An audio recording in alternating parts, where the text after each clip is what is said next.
So there we go. Live on both, I think.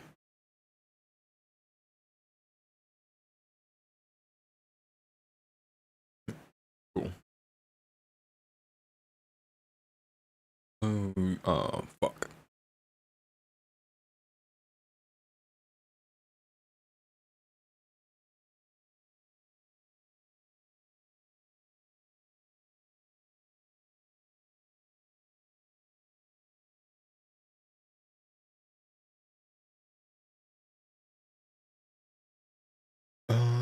Yeah.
Okay.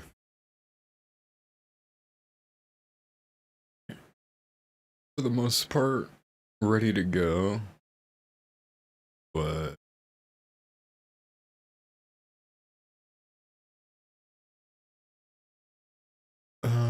shit. Fuck.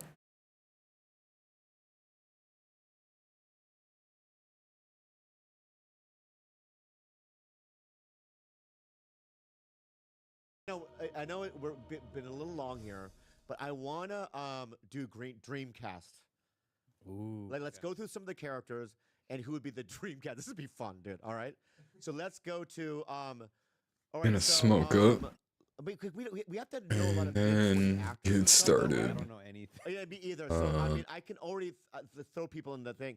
Who's the girl Just that plays kind of Furiosa? enjoy doing it Oh, this Anna way. Anya Taylor-Joy. Nobody's Anna Taylor-Joy, here of course. anyway. And I think But she should even if there play was, Penny. I'd kind of Penny. No. Yeah, that could work. What do you mean no? You're enjoy not having a casting, smoke fuck. buddy. I don't know. You. You If also don't what? Also be I'm Leah. only Maybe Leah. Yeah. Alex can be Timothy. smoking with adults. Well, yeah. So Chalamet. Alex could be Timothy, Mhm. right? Dude, I That's why I don't like worked in a smoking movie called on Twitch with this kid or on named YouTube. He's It's the- like, how the fuck he's can in I the, say? live action version of How to Train Your Dragon. He's the star. Oh wow. Look him up. And this kid One is of the so people talented, on so this handsome. like Live action version of the How You Train Your Dragon. underage. Yep.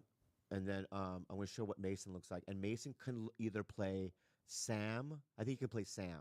So I think for Demetrius, you know what I mean?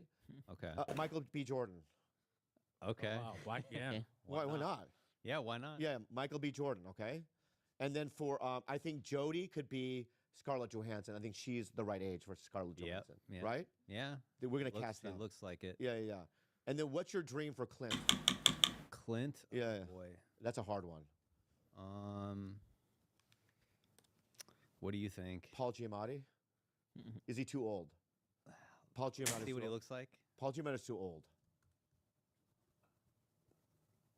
Yeah. He looked okay. He's got. I don't know. Yeah, I can't be fucked nailed the look. to I can go back real quick. Let's do a couple. overthink the whole I don't smoking care. on Twitch Not because Pam, but, there's no, minors who's, There used to be this old little old thing that we used to do back in the day when I was growing up. It was called right? parents that's punching their Yeah. fucking kids. Yeah, and then Oh, It's weird. It doesn't really exist these Johnny, days. Johnny Depp.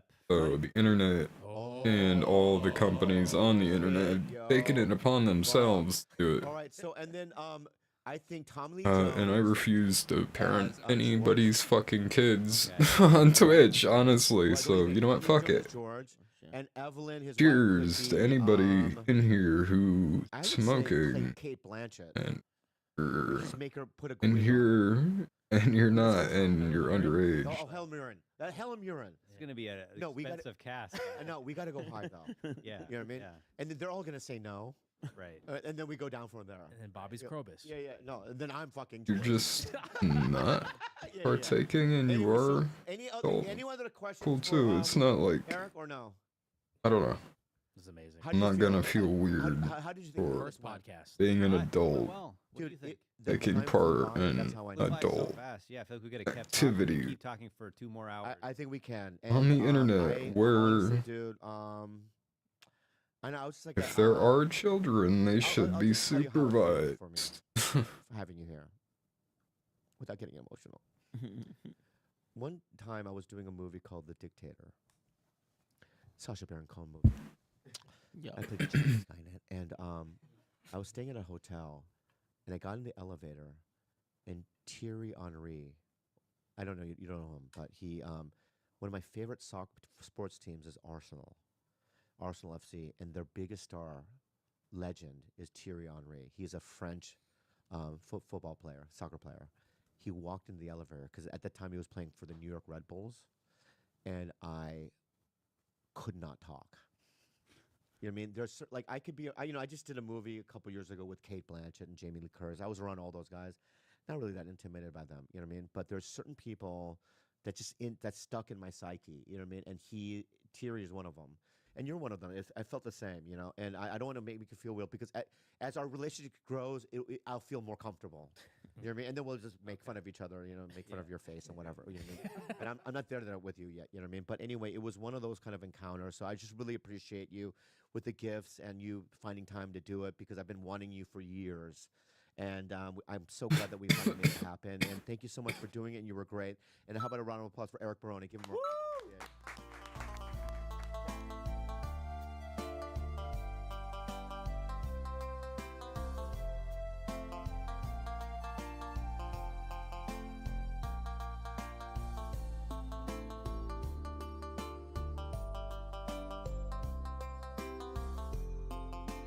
Tiger Belly merch. Tiger Belly. Okay, no problem. What's the topic you want to debate about today? Well, wanted to talk the Christianity issue, but also wanted to point out that he just made a factual error the other day on the trans bathroom issue as well. So, whichever direction he wants to go. What was my? Well, you're talking to me, so what was my factual error on the bathroom issue? Sorry, I couldn't recognize your voice. My bad. Yeah, the bathroom issue is not gender specific; it is sex specific. It's legal. The bathrooms is sex specific, not gender. Like you're saying, the bathrooms are split up by sexes, not by gender. Correct.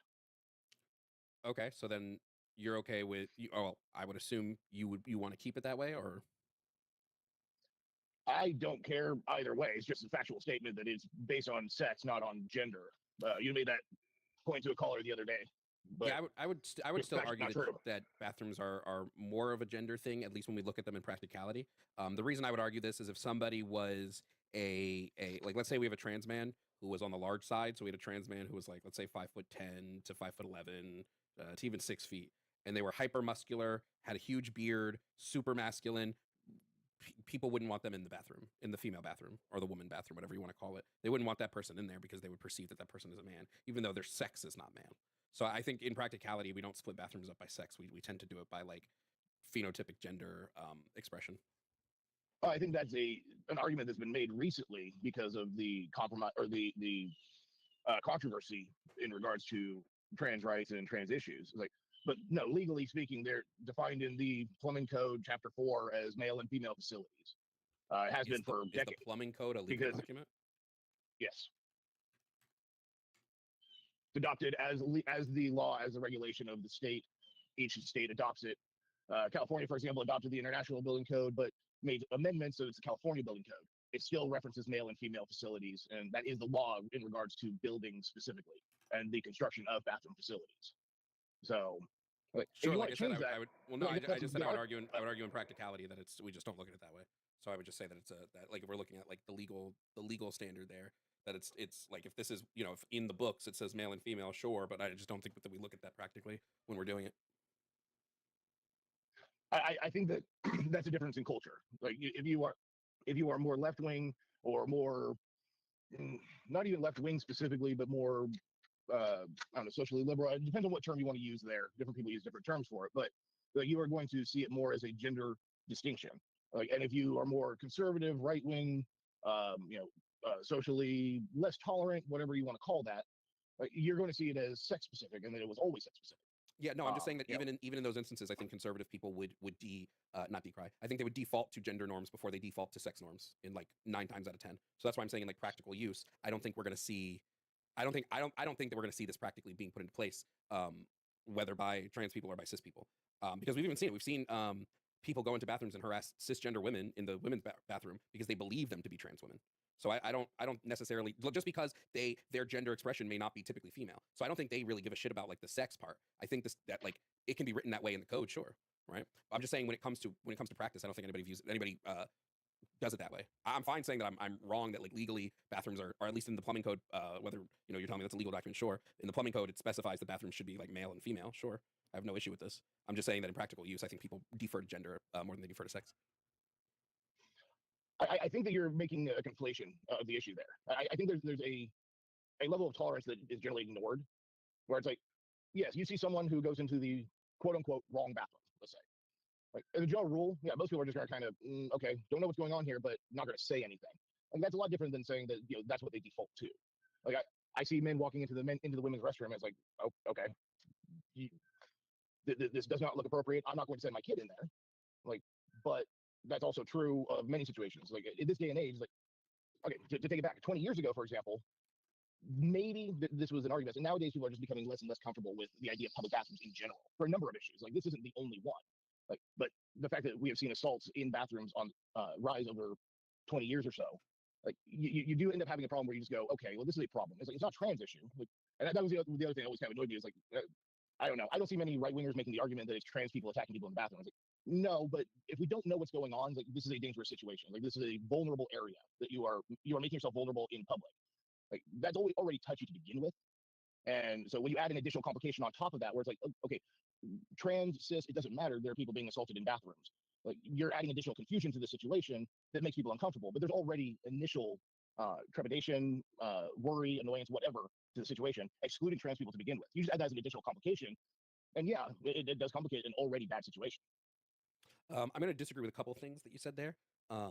One is that there is a rise of bathroom assaults. I don't think there's a rise at all, at least none that any data can correlate for us. We haven't shown any data sets that show that in bathrooms specifically there's a rise in assaults happening. I agree that it's not trans people assaulting people in bathrooms. Typically when we see assault, generally it tends to come from cisgender males.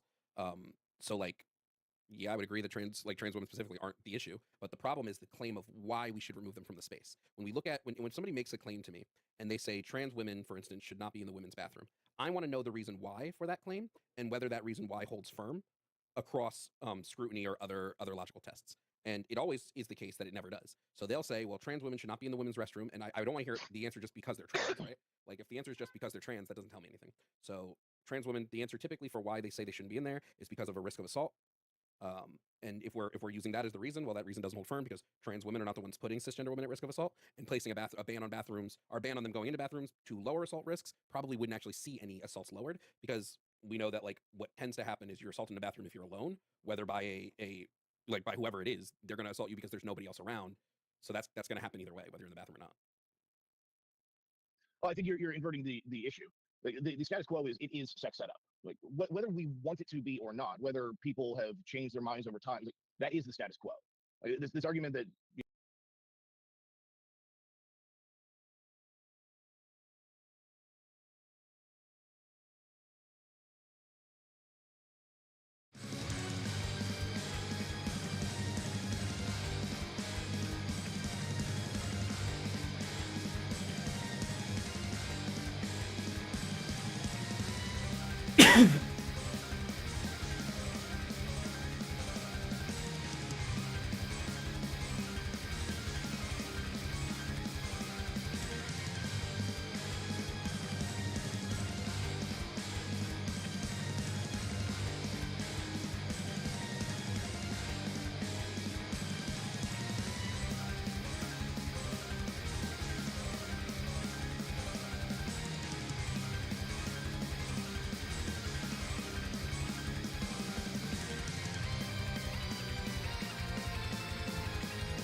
You know what? I'm I'm gonna start picking the night maps. It's better on my eyes.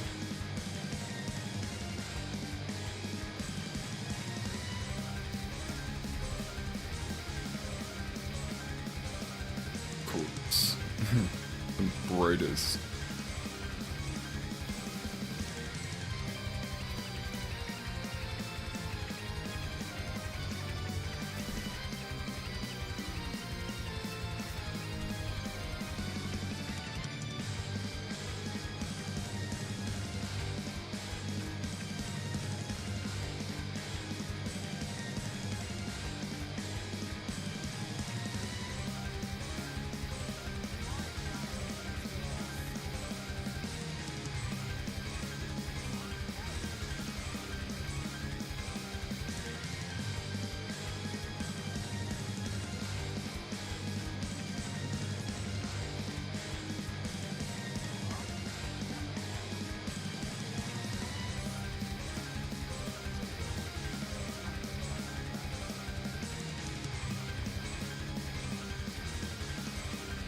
Lifeweaver's plan is all the people run away.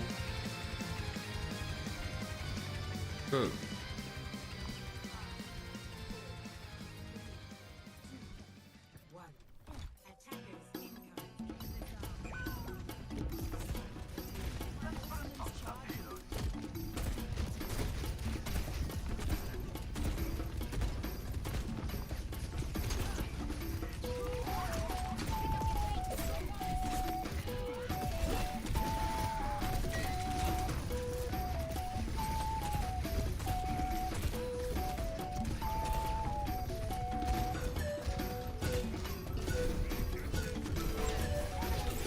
Come here, bitch. Oh, shit.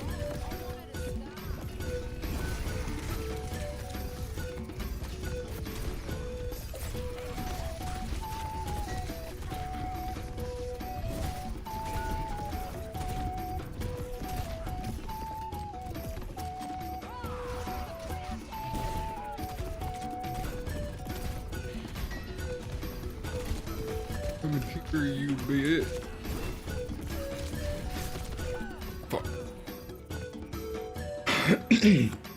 And that's the scary Terry version of bitch, not... It's not sex-based or gender-based.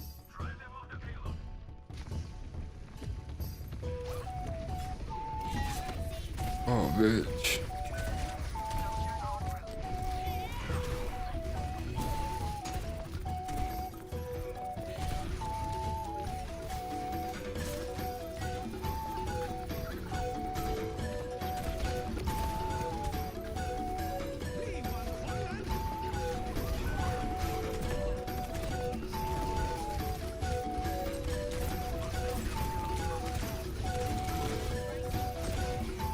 Thank you.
fuck. Love a good Life Weaver pull.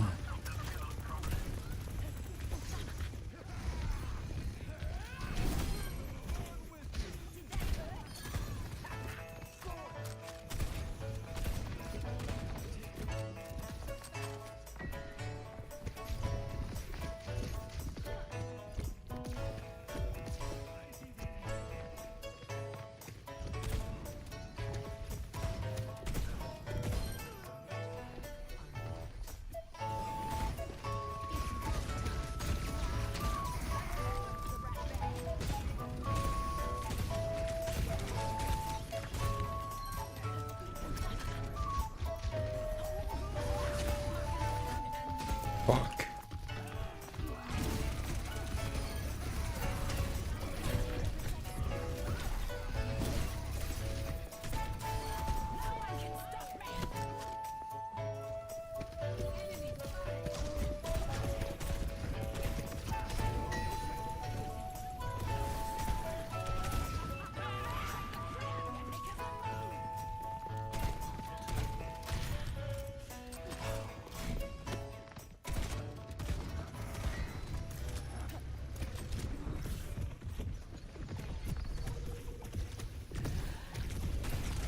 Shit.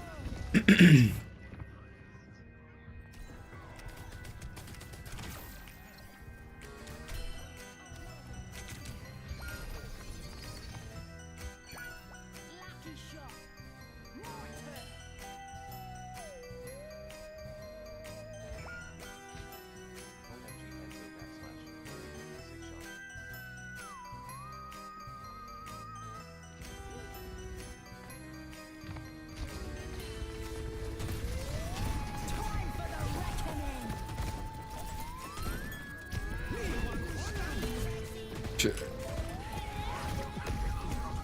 It's okay, I'll eat that up. Thank you.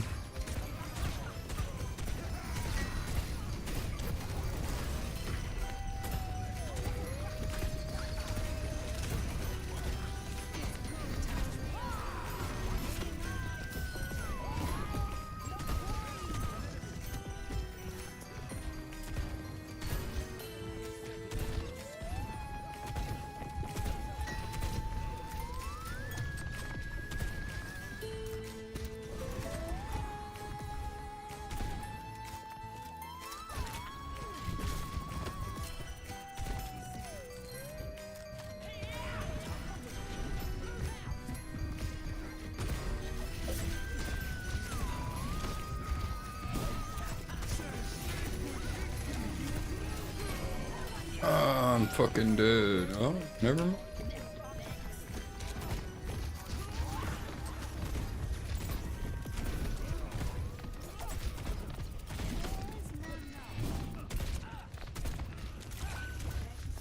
I'm fucking dead. I don't know what I'm doing. Holy shit.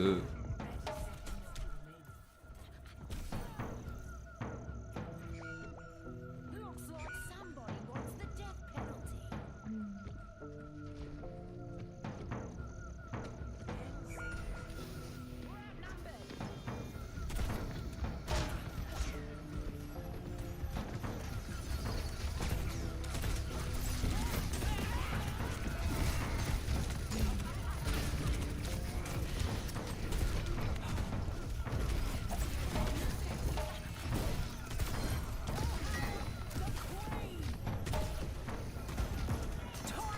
Oh, I'm so bad, but I somehow made that work, I guess, maybe.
shit.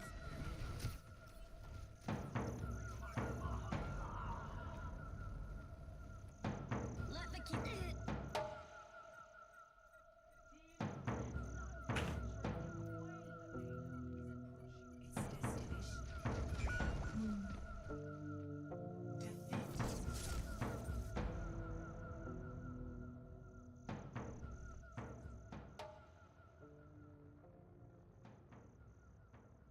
Play of the game.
Play some Hazard. In it with me, Really. you're in it for life.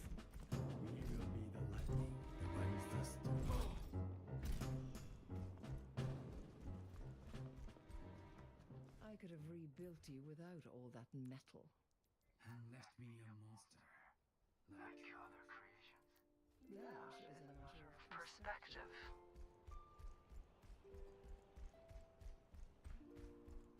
No unnecessary risks. Get moving. I got papers to sign.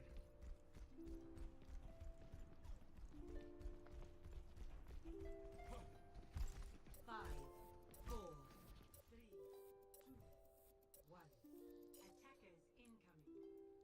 Defend objective A. Stay aware of your needs. Tightening your capabilities. That's the good stuff. That's gonna happen.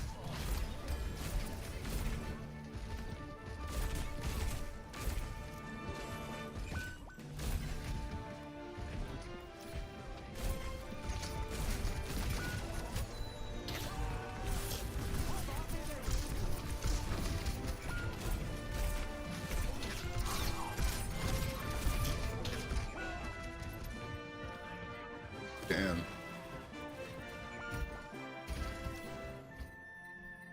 I'm not staying down.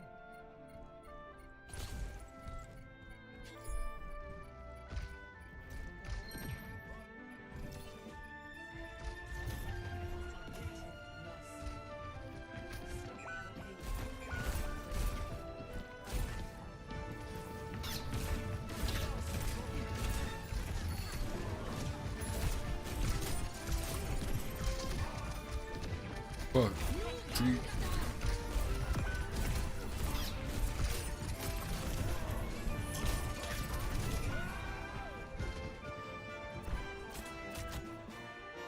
We have a DPS doing 200 damage.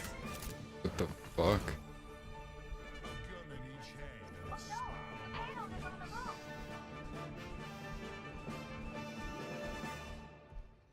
People say there's no new players. Like, come on.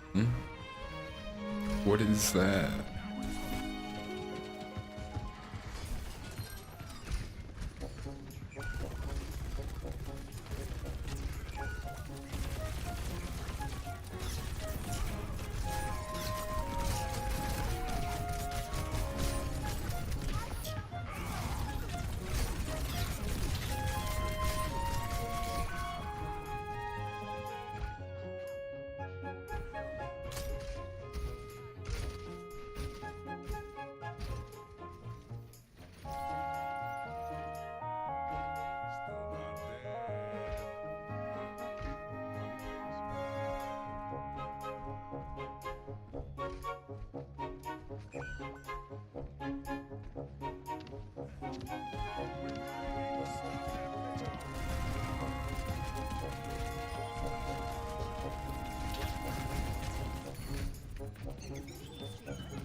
Batman talking all that shit. He's streaming too. Let's see. I'm not gonna go in and talk shit. Hey. You saying something?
Cool. Alright. Time to play.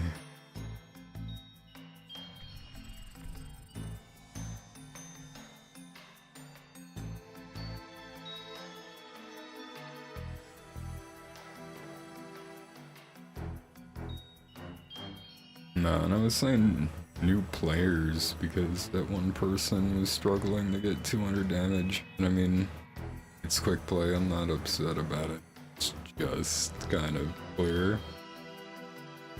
And I was watching a stream earlier today, I think it was Flats, he was like saying that this 9-year-old game is having a hard time getting new players. I swear, majority of people that I play with in quick play are brand new players.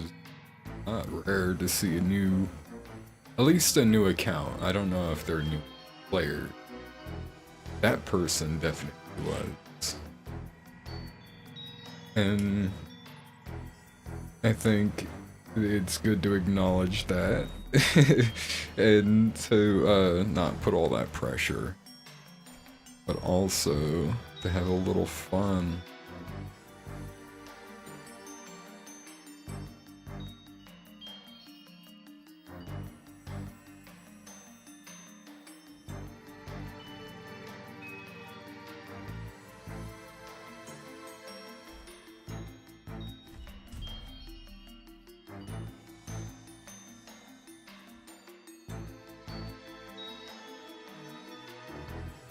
But they said that typing in chat actually does bring in some followers. I don't know if I'm willing to do that though.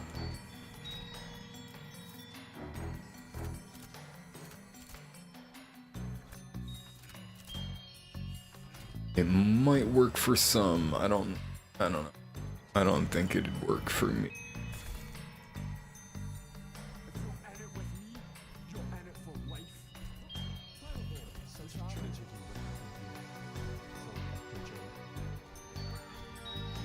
See.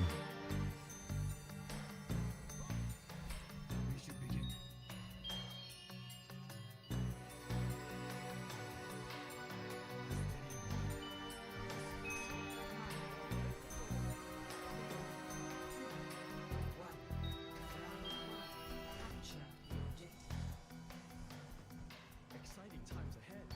Everyone hydrated? The air cold.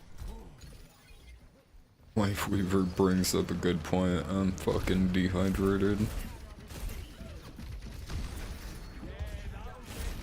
lips are dry.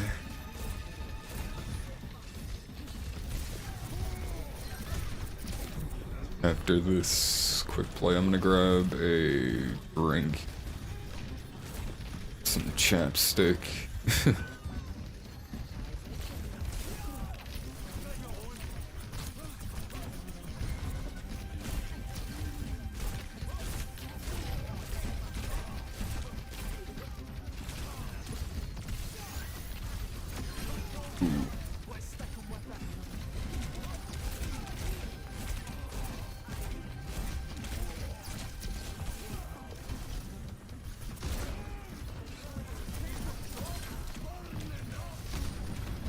Ooh, thank you.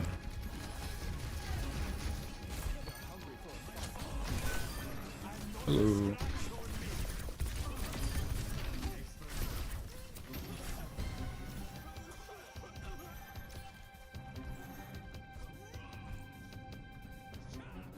And I gotta restart the game.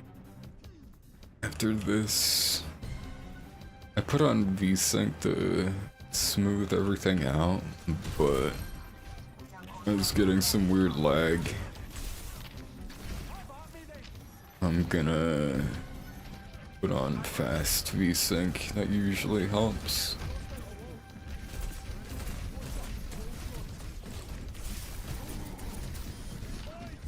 And a little latency is better than a lot.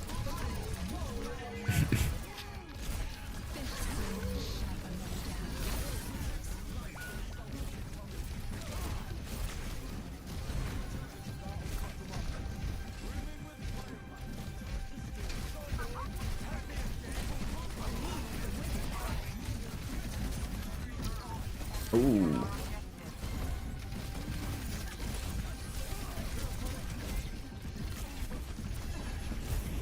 Thank you. Getting rid of that turret. I'm backing up.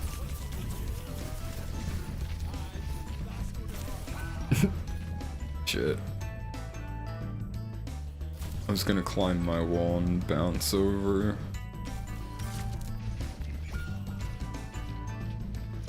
What?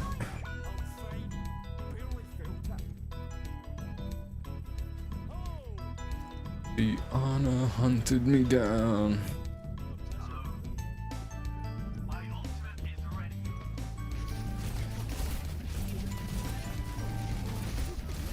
Ooh.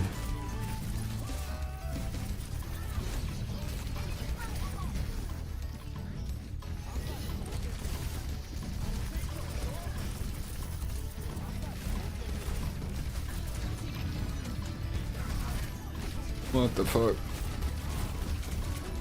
The new Orisa trips me out. I don't know at all what she does anymore.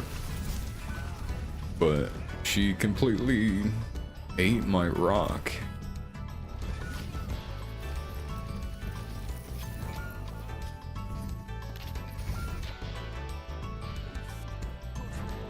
So it's almost like that spinning thing that she does is like a mixture between the Diva Defense Matrix and Genji Deflect. Kind of. I don't know how else to put it. Hey, come on. Oh.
Marissa's head. Thank you, I guess.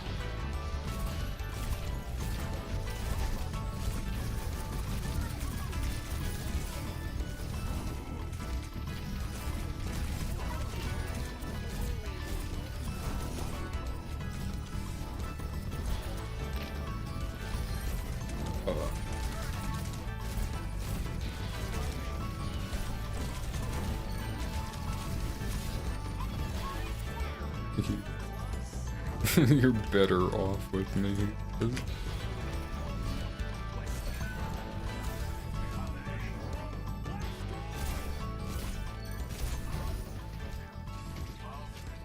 So, I don't think anybody's in chat, but I'm gonna ask the Void, does Arissa's perk give her back, or like trade off that spinning for her old shield?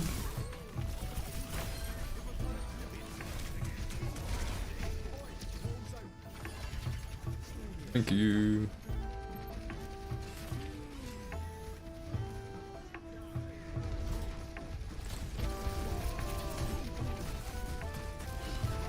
Oh, good.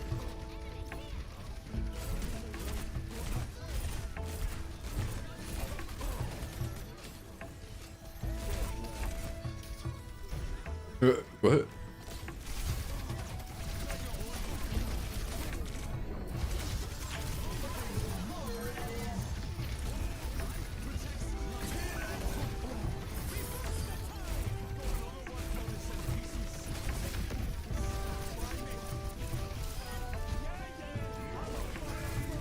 Oh, fuck.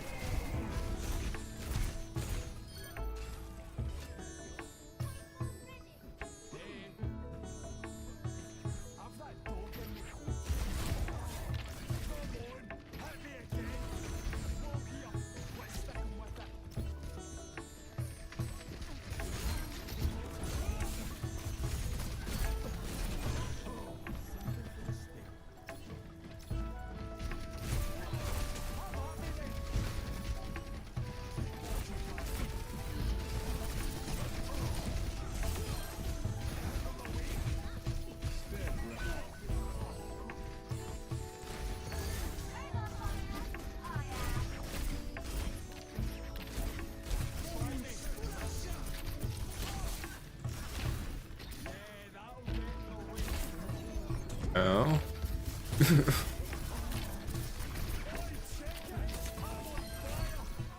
Usually I have somebody pay me or give me dinner before they stick a needle in.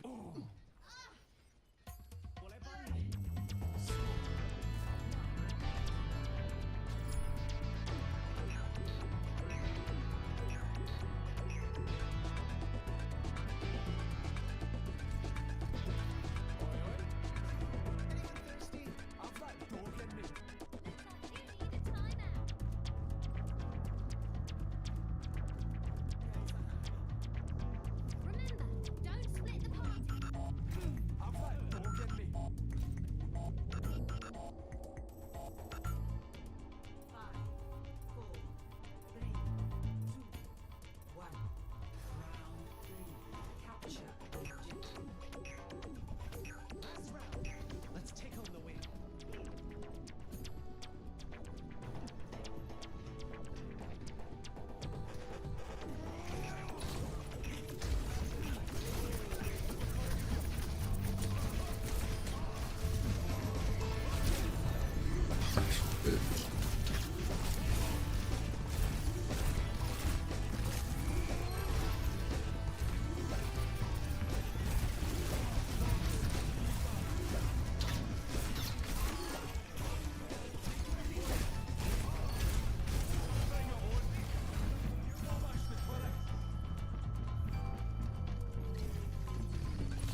Shit.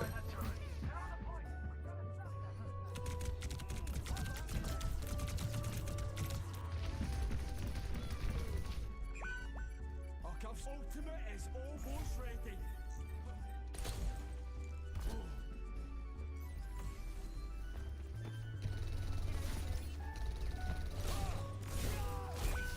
Damn.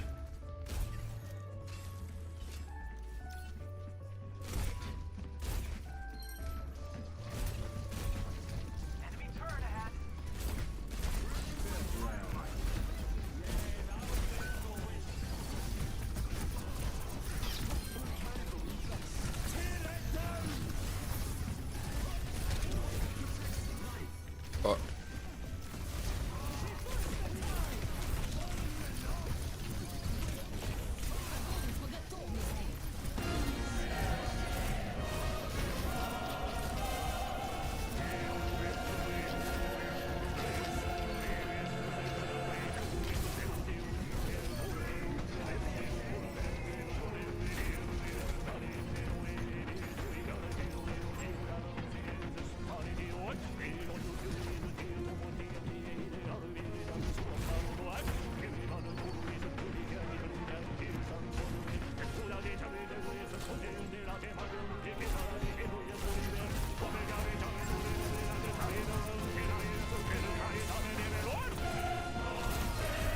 Ooh.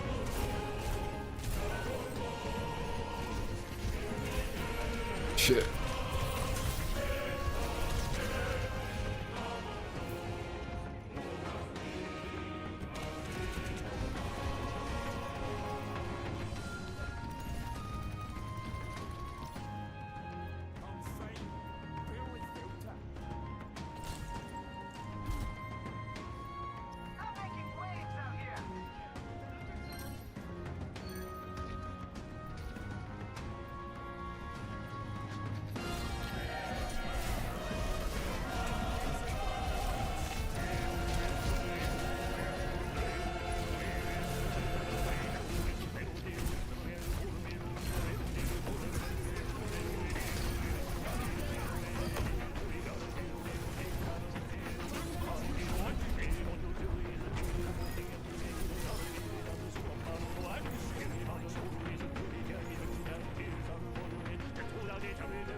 Alright. Gonna restart the game.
think it's all good now. I'm gonna grab some water. My bare hands. And put this on real quick. Alright, I'll be right back.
back.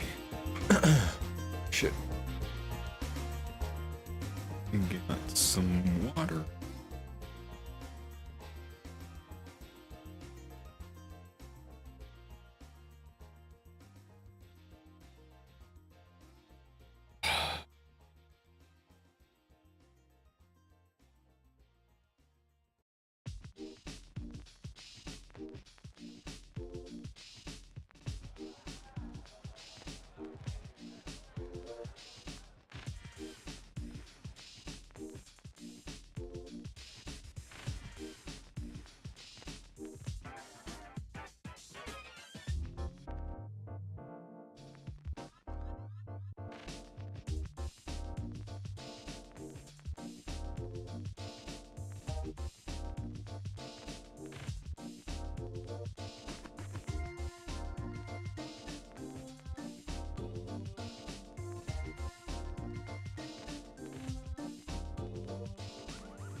Twitch really needs to get back on that bot killing grind.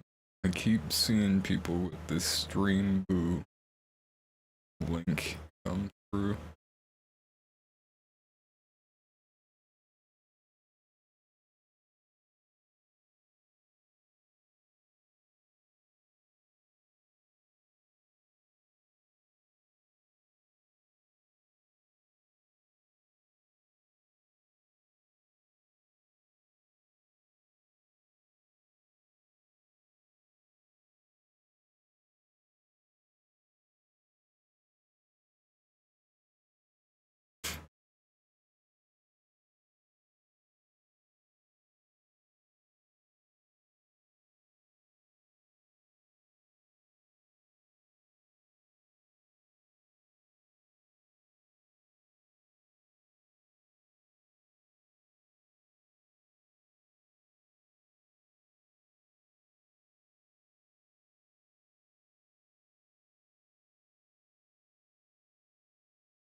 really interested in the work that he's been doing because, as some of you know at home, I've also myself been sort of toying with this hypothesis of a network that is interacting with Trying us. to And it seems like you've done a lot of work into this not network, ruin this anybody's large ears. network, I should say.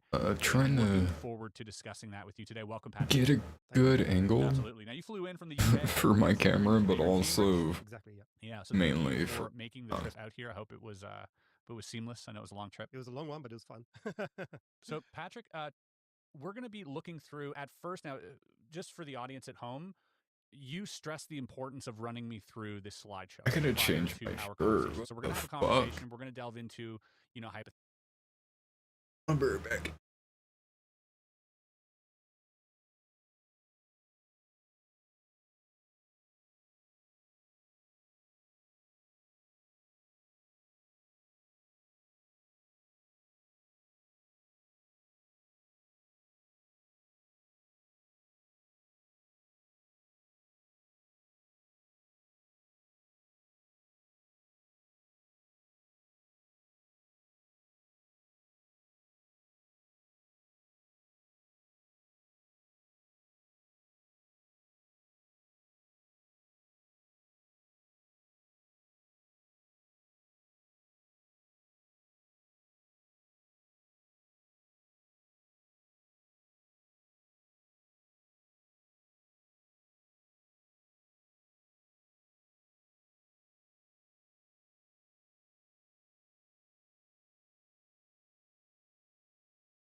Okay. Back. This part.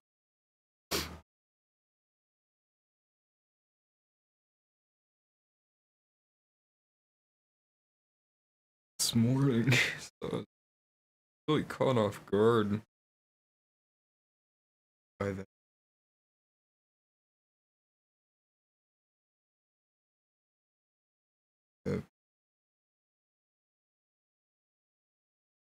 Rectified that problem.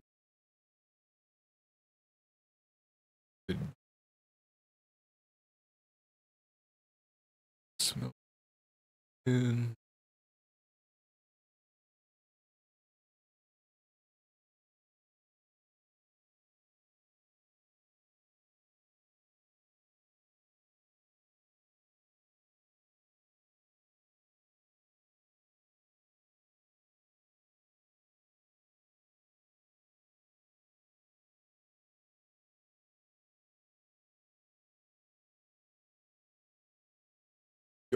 okay.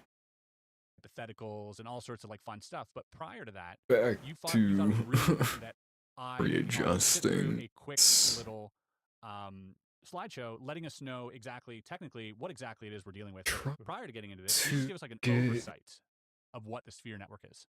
a more comfortable Well, the Sphere goal Network is an AI-based for my defense network that is running mouse worldwide, arm. and it's been here for pretty much forever. A It mouse uses and 3 arm. layers of Sphere architecture.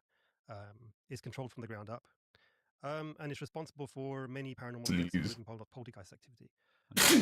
That's where my interest started. Was actually trying to reverse engineer what poltergeists were. I come from a background of IT and databases and reverse engineering, and I've always been like yourself, a very big skeptic of stuff. So I decided to hire out the most aggressive poltergeist house in the UK just to see if I could see anything. And I was there for 4 days, and it was the longest 4 days of my life. And because within 15 minutes of being in the place, crazy stuff started happening. Really? Yeah. You documented this? Oh yeah, it's all on tape. Everything's all documented, and yeah. But what I went in there specifically for was to start to see if I could notice any patterns, because 30 East Drive is a very small building. Yeah. So it's very easy to start spotting the patterns compared to say a big building like a castle. Right. Because you just wouldn't be able to. It's so large, you wouldn't be able to see anything going on. There'd be noises all over the place. Right. But in 30 East Drive, because it's so small, it's actually very straightforward to reverse engineer what's going on there, because it's pretty much the same patterns we keep reoccurring. Now, you say 30 East Drive.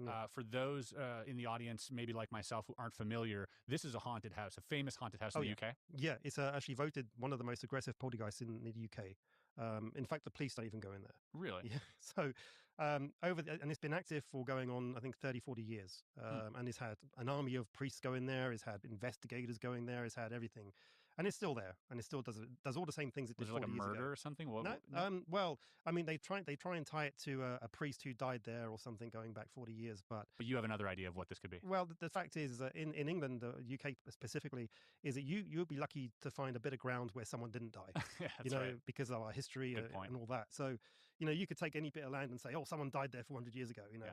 But what these what the mainstream paranormal investigators do is, like a building will become active, and then all they do is they just hit the history books, because they just assume it's dead people. And then they find, oh, there was a murder there 30, 40 years ago. They've come back to haunt it. And that's really it. And they roll with it, and that's how the mainstream deals with it. But my approach was very different. I just went in there as a blank sheet and just started just to see what I would find.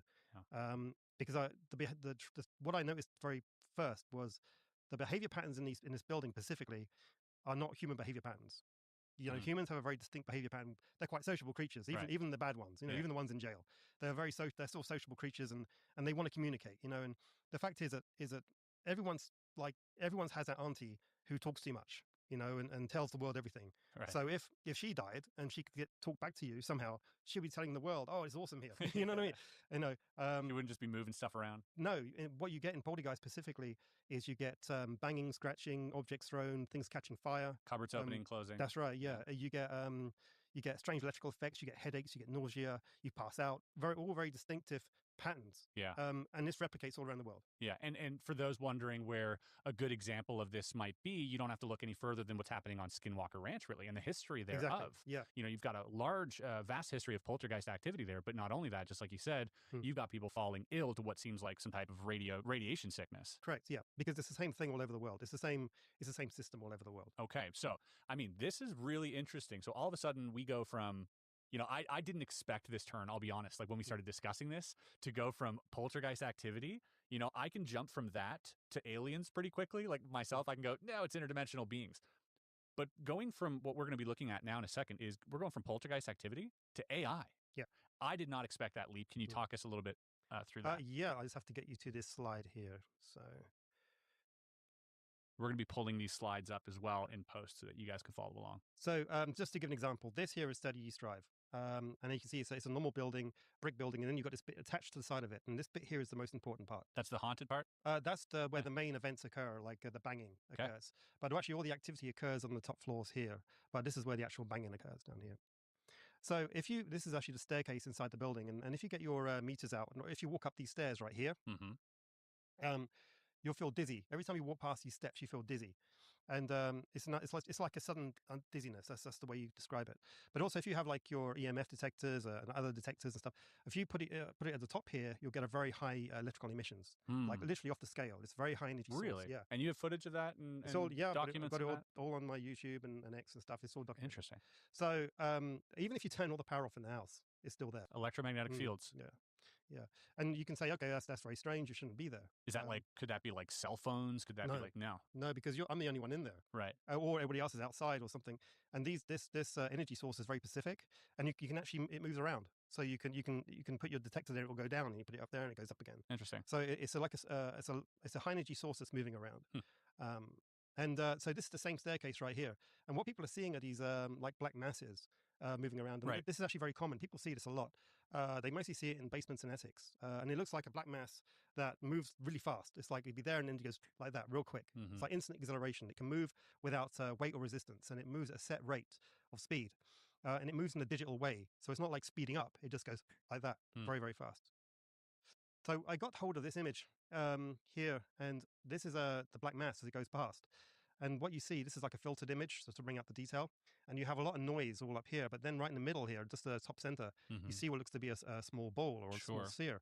And that kind of caught my interest because I was like, well, that's an artificial shape in noise.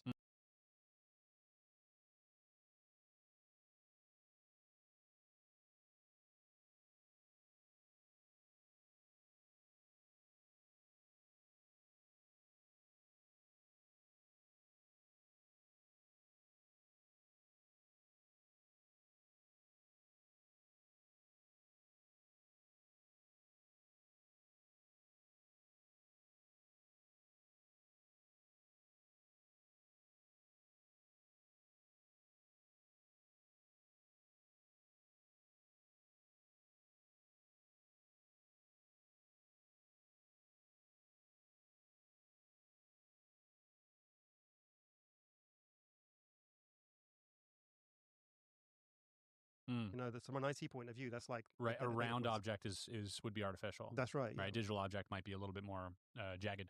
Correct. Yeah. Yeah. So this is another image I got hold of, and this here is again filtered image, and what comes out is a small silver ball. It's about the size of a baseball, and it's hovering off the ground. And when I saw this, I was in my, because what my process was, I spent 4 days there, and I had it all filmed, and then I went took it all to my workplace, and then I'd finish work at like 5:30, and I would work from 5:30 to 7:30 every night for like 3 months to try and find something in the noise, you know, something I could spot. Just looking through footage. Just looking, I was obsessed with it. Prior to AI. Oh yeah. Being, This is a bit before all that. A lot easier today. Yeah. And so I was really obsessed with it. I would like wake up in the morning, 5 in the morning, and it would be just on my head. It was like a machine in my head. I explain it to people and they think, you know, it's crazy, but it's like I have a machine in my head that goes through all these different models. Like you can take all these data points and you can it can model all these different ideas and stuff. And essentially a computer. And I can't do it with anything else. I can't do it with maths or anything, but I can do it with this for some reason. And so anyway, I finally saw this, and when I saw it, it was like all the jigsaw puzzles parts all just clicked together. So prior to this, you didn't have working theory. I had a couple, but they all fell through very quick. I see. And so, yeah, the whole sphere network theory wasn't something you were looking for. No. Right. Okay. I think that's an important distinction here, because going into something like this, having, you know, some bias could definitely, you could see how, okay, maybe that's a sphere, maybe that's this, maybe that's that. I had this other theory, which I worked on for a while, but it fell through within 15 minutes. I had a theory called quantum mirroring.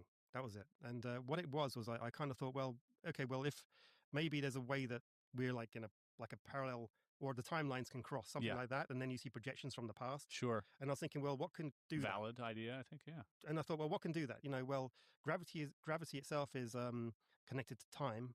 Maybe the alignments of the planets could somehow bend the timelines to cross over, and then you see shadows of the past, something like that. And for a while, I thought that's a pretty valid one that might work. Also, sounds like astrology.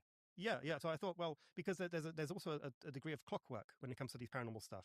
Right. So I thought, well, stars of clockwork because they obviously they have a certain pattern and Mm. movement and the timing. So maybe the changes in the gravitational effects of the planets can affect the timeline, which can Right. cause a blur. Kind of like the moon affects the tide. Something, yeah. But the more I thought about it, the more it kind of fell to pieces because if that was the case, it wouldn't just be happening in one location; it would be happening everywhere. Good point. Okay. You know what I mean? So everyone would be seeing the same thing all over the planet. And then when I was in 30 East Drive, on my first night, I was just upstairs and I just said, "Is anyone here?" You know, and the door banged 8 times, and I was like, "Well, there's no one downstairs." And I got that on tape as well. And there's no one there, and it's a sealed door, and no one can get there, and it was very distinct. Huh. And I'm thinking to myself, okay, well that broke that theory. Yeah. So that I just started from scratch again. And I mean, as a magician and an entertainer, the first thing that I think is there's someone down there. exactly, yeah, Yeah. or there's some sort of mechanics or technology. down there. Exactly. Yeah. And so was there any way of ruling that out? Oh yeah, you can just go in there. It's just like an empty concrete room. Yeah. And the door, and that's it. It's all sealed. There's Mm. nothing there. There's no.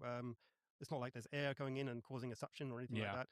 It's just a room. Yeah, we're assuming that this is paranormal though, but there is like a part of me has to remain a little skeptical for that because if this is a famous haunted hub, then rightfully there would be a reason to attract tourism to it as well. Am I incorrect? Well, originally it was a private house, Right. But then after because this has been haunted for 30, 40 Sure. years, and in the beginning it was a private house, but then eventually the people who owned it sold it to the guy who owns it now, a guy called Bill, but obviously no one wants to buy it because Right. it was. But Bill activity. probably runs tours and stuff. Like Yeah, he there's- rents it out. so- Yeah. Like for me, that's like always got to be up there as well. Like I mean, there is obviously that doesn't negate what we're seeing here, but it does. It should be added into the equation. Oh, exactly. Yeah. And I would think the same thing if I hadn't seen it before. But Sure. again, I just went in there like as a clear kind of like a Yep. like a nice Unbiased. Let's just go. Yep. just see what I find. Sure. And this is what I found.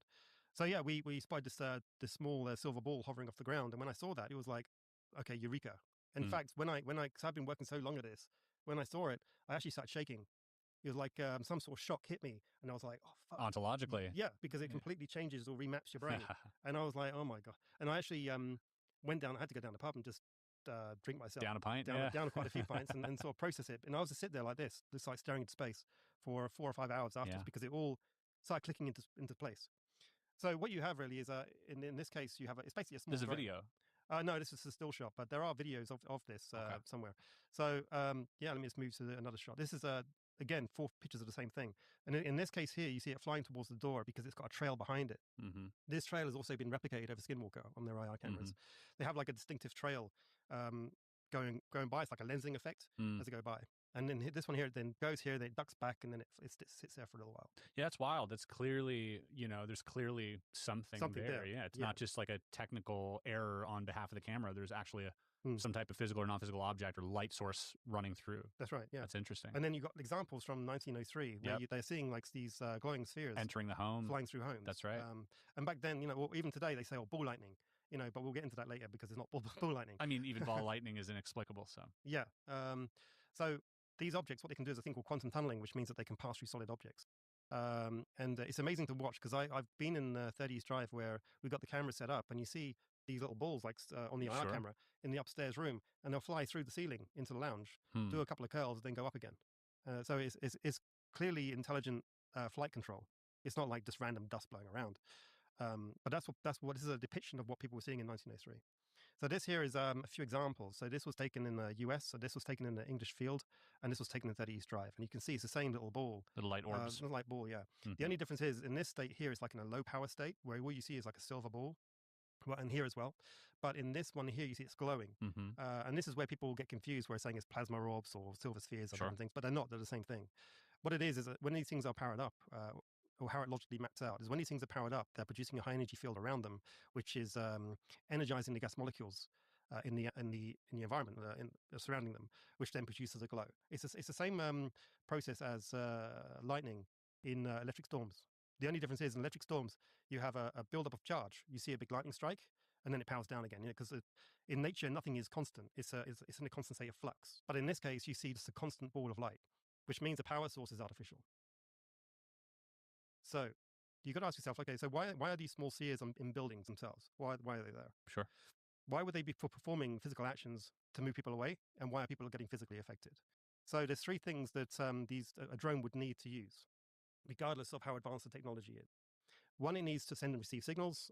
Two, it needs a network, and three, it needs AI. So this is also key to the repetitive actions as well, because the door is a repetitive action. It keeps on looping. It's the same effect. So what you have is an AI process, a process that's occurring to execute and it an works. action, and it works. Mm-hmm. So the question is, if these are drones, I mean, has any like signals been received or anything? And the answer is yes. So what I've done was I managed to sample the signals that are coming from these spheres at the time inside the building, and this is it. It's right here. So what it appears to be is an 18-bit signal, and you have two synchronization bits, which is here and here, and then you have the main data packet right here. So what it appears to be is it's doing a thing called burst relaying. So it'll power up, it'll burst relay, send and receive signals, then power down again. When it's powered up, it appears to be transmitting microwave data, but also it has a gamma radiation byproduct. And I think this is why it produces actions to move people away. But we'll get into that in a minute. So you're essentially the theory is that these smaller spheres that are on camera here floating around, or that people are seeing with the naked eye, or on their Nest cams or whatever it is, are part of a network. Now their job primarily is to get people out of the way, is to move people in a certain direction based on an AI system that like triggers that event. Correct. So the pre-coded library of actions. So like a library of actions, meaning a rap at the door or a vase falling off the counter and you have to go and clean it up or something. That's right. It appears to either want to force you away from itself or lock you in place. So if I was playing The Sims, the game The Sims, right? Yeah. And I was to drop something in the kitchen, what happens to that sim? That's right. He stays there to clean it up. He goes into the kitchen, hears a noise, a little bubble, he goes, ah! That's and right. And he sweeps it up. Yeah. And so in that time, you're proposing that sphere is maneuvering through the house.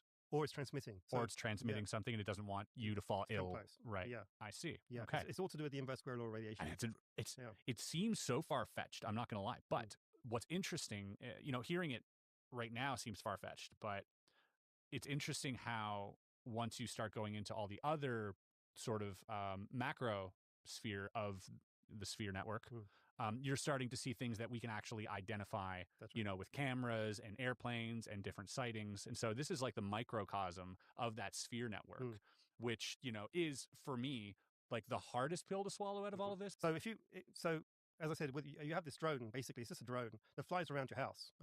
Or it's not just your house, it's like any network. It has to go where it needs to go, the most optimal route. Right. So sometimes it will be like in a field, sometimes it'll be in a woodland, sometimes it was just a hole in the ground, sometimes a cave, sometimes under a bridge, all these areas. So it's a network that goes where it needs to go, but sometimes it has to route through populated areas, and then it uses buildings.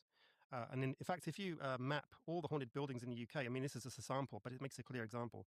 If you look, they all operate in lines and clusters, which basically mirrors our own microwave-based communication networks. Point to point, it works over topology. So like relays the information. That's right. And because it's not a straight line. That's right, yeah. And because it's using microwaves, it means it's line of sight, which means it's stealth. Which means unless you're directing that line of sight, you won't be able to detect it, which is exactly what would be good for a stealthy network. So getting back to the building with the door banging, this here is a coal shed door, and this is what was banging. And while I was up here in the bedroom area up here. Now, the electronic emissions are occurring right here on the top floor above the stairs in the attic area, okay? So what is actually going on here? So when this sphere needs to broadcast and you've got people in the immediate area, it will bang this door, because if you look at the layout of the house, the coal shed door is the most furthest part of the building, like this. So leading you away. Leading you away. So what it does is it will bang the door. Everybody in the building will run downstairs to hear, and then see this thing banging and going, what's going on? It must be, dead Auntie Elvis or something. Sure, yeah. And as a result, when it broadcasts, it's going through 1, 2, 3, 4 walls. So the radiation's being absorbed by every single wall. So what it's doing, this is evidence of artificial intelligence, because it's basically measuring where you are and then saying, okay, you need to be over there in the next 5 seconds. Bang, bang, bang, bang, bang. Everyone goes down. How is it banging? Is it actually like banging itself against it, do you think? I think so. So these things can pass through walls. So they've been observed to do a thing called quantum tunneling, which was observed during World War II. This is the same thing as the Foo Fighters. So the Foo Fighters used to fly into the aircraft, fly around, and then fly out again. And they used to machine gun them, and the bullets would just pass over them or through them, and they wouldn't touch them. So what it appears to be is when it needs to broadcast, it will fly over here. And because these things, according to the US government, these spheres can go from 0 to Mach 2 in a heartbeat. So what it can do, it can fly over here, bang the door, like just physically against itself, boom, boom, boom, boom, boom. And then it'll fly back again. And then everyone goes rushing down. Right. Once you're out of range, it classic decoy. Exactly, yeah. And this throwing is, a rock. yeah. So this is why poltergeist activity all around the world has the same library of actions. Mm-hmm. It bangs doors, it makes scratches, it will throw objects like not generally at you, but Mhm. sort of around you. It will also cause fires as well. So it causes all these diversion actions to move people away from itself. So what do you make of poltergeist activity when there's no one around? Well, I mean, it's an AI system, so it will just trigger. It will just trigger anyway. Right. You know, it's a process that triggers. Because I see like Nest Cam videos where like a chair goes flying across the room or something. Yeah. But then no one comes to see the chair. Yeah. You know. Yeah. I mean, it is an AI-based system that will just trigger. Hmm. You know, but if it knows it's under observation, it'll probably do it anyway. Right. If there's a camera there, it will just do it. So that's what it appears to be. And this is why people faint and feel sick in these buildings because Mhm. it's not spirits attacking them. You're getting a radiation burst. Yeah, it's the You know electro. what I mean? It's the microwave emission. Yeah. So this here was a picture. This was taken off a YouTube video I found, and these guys here were getting all this weird poltergeist activity in this building, and they looked up to the attic and they see a small silver sphere hovering in the attic, and this is exactly how it models out. So, depending on the type of building it is, the sphere will operate in one or two locations. In modern brick buildings, say like a 2-floor building with a roof, it'll operate in the attic. While in wooden buildings, like in the States, you have like a single floor wooden building with a basement, it will operate in the basement itself. And it's because the basement is the most shielded part of that building. Not that, it can't broadcast in the same room, it will use the basement. But the problem with that is those buildings themselves are actually the most active ones because you've got high energy emissions going up and down, and people are in the middle. There's a lot of actions to move these people away. Right. And that's why these buildings are the most active buildings. Interesting. I modeled that these spheres are producing gamma radiation and microwave bursts. And this was also picked up by a scientist, Jim Segala. He put these sensors inside these buildings where the people were having paranormal-like phenomena occurring. Yeah. And he picked up exactly what I said, which is gamma radiation and microwave bursts. Effectively what you would need to send signals. Exactly, yeah. Whoa. So you ask yourself, like, what's the physical effects of gamma radiation? Well, you have nausea and vomiting, fatigue and tiredness, headaches, dizziness, fainting, redness on the skin, irritation, weakness and lethargy, and cognitive impairment as well. All of these effects are common in people who go to paranormal locations. Right. And also common for a lot of people who interact with, like in the abduction sphere or contactees or experiencers. You'll, mirror a lot of this as well. Yeah. Just from simply the, not necessarily, well, I mean, I was going to say, perhaps the craft itself, but maybe that craft itself is also sending off microwave signals to something else that you're getting in the way of. Yeah, maybe.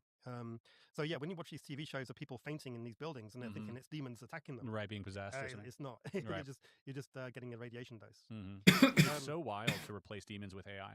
Oh yeah, I think as a theory, it's really interesting. So what happened to me was I was in the 30 East Drive, and I was when that door bang was occurring, I stayed upstairs because there were other things going on in that room, and I got brain swelling. My brain started to swell in my skull, and it was terrible. Like I didn't know what it was at the time, but I felt this terrible pressure in my skull, and in 3 days I went from being quite a fluid thinker and fast to really brittle and short-tempered because of how I felt. It was awful. But yeah, this is the same thing as occurred at Skinwalker Ranch as well, where one of them got brain swelling when they got close to these radiation bursts. So what's the analysis? So what you have are these small, what I call Type 3 spheres, which they're creating a dynamic network that basically can move around to its needs. You have a main network, which is quite rigid. So you have buildings that have been haunted for 30, 40 years constantly. And then you have the more dynamic. So, in networking terms, there's a thing called load balancing, whereby if the main route is too busy or it's obstructed, it will work around it. And that's what it appears to be. So the dynamic network will reroute signals. Can shift around. Will shift around when it needs. So this is why new buildings with no history, with nothing happening ever, are haunted. And I actually was called to a building in London a few years ago. And this building was this house was like a $7 million house, beautiful house. And I said, oh, we just bought a place. I said, no, we've had it for like 6 years, but we don't move in. It's terrible here. I was like, you're kidding? No.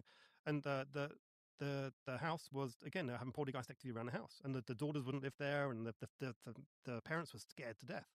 But they couldn't. What are they going to do? They can't sell it. Yeah, and no one wants it. so yeah, that's what it appears to be. So this model here, which is what I produced a few years ago, I gave this model to Senator Gillibrand a year before the U.S. UAP hearings, and they were. From what I hear, they were all excited, all impressed, all wanted meetings, and then the door slammed shut and never heard of it. We even went to her office. We went to her office and said, what's going on? And didn't want to know. Interesting. So what it appears to be is so you have the Type 3s down here. Which are the little ones? Yeah, these are little ones. And this here actually represents the ground. Sure. So these here are like 10 feet, 15, 30 feet off the ground. Yeah. Operating in buildings and so forth. And then what's happening is they're linking up to the Type 2s. These are like larger variants of the same technology. These are the ones that people catch on videos. That's right. And they're always over treetop lines. Basketball size. That's right, yeah. Okay. And these are about, maybe 200-300 feet, something like that. And then what happens is they link up to the even larger variants called the Type 1B formation. So like giant triangular formation of spheres. That's right. Okay. That's right.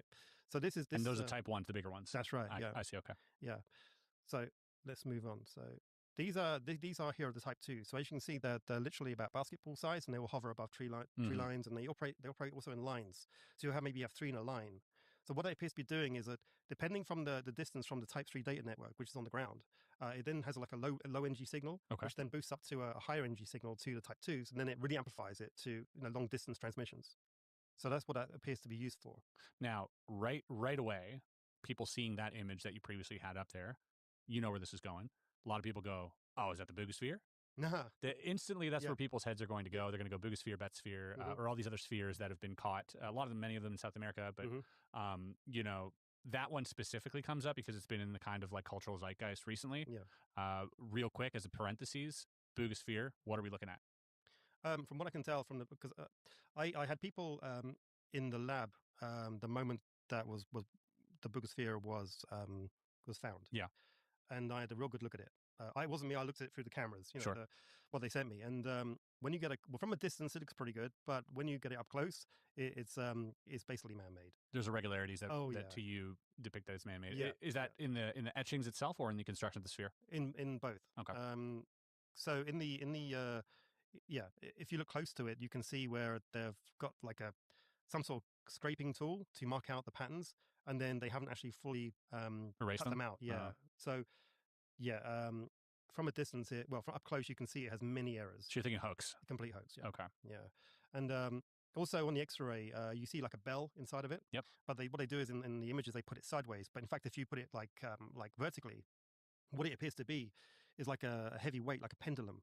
And what it looks to be, from what I can tell, is like a very basic stabilization unit, or system. So when it flies, it doesn't pivot like this.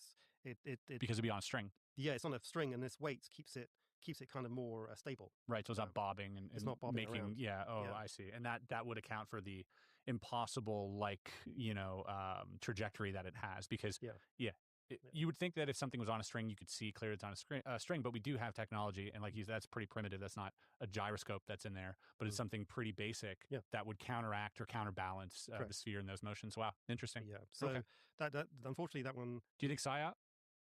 I think I just think it's just a clever hoax. A clever hoax used for. There's a lot of attention on it. Yeah. I mean, if this is real, what you're saying now, there'd be a good reason to throw something in the mix like that. I think so. Yeah. I think poison the well. I think it's just a way of making money. Yeah. Fair enough. Okay.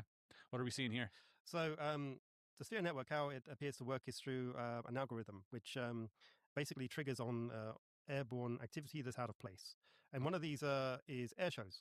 So when you have like unusual air show patterns, it triggers the V formations, and in fact you can see them right here. And in this formation, it's like a triangle that's up on its side. And through the process I'll show you later, it means that it's actually tracking these right here. So what it's doing is it's saying, who are you?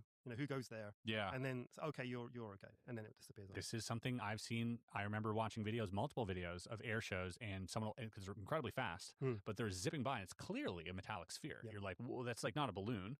And, I'd always wondered, like, what's the point of that? Why are you demonstrating this? But this makes way more sense that it is some type of system that is just basically checking up, making sure everything's okay, because this is anomalous. It's not a normal flight pattern.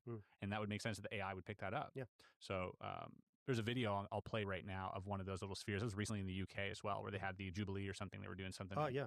They had like one of those spheres fly by. Yep. Okay. So I noticed that there's these operate in two main configurations. So what you have here, you have the Type 2 sphere here, and then you have the V formation here, and it's actually like on a flat plane instead of being up on its side. And then you have another Type 2 here, and you have another Type 1 V formation again on its flat plane. So what it appears to be is the mathematics I'll show you in a minute, but in this case, it's tracking two targets. And what it appears to be is that for every one Type 2 sphere, it can control one single cluster of 3.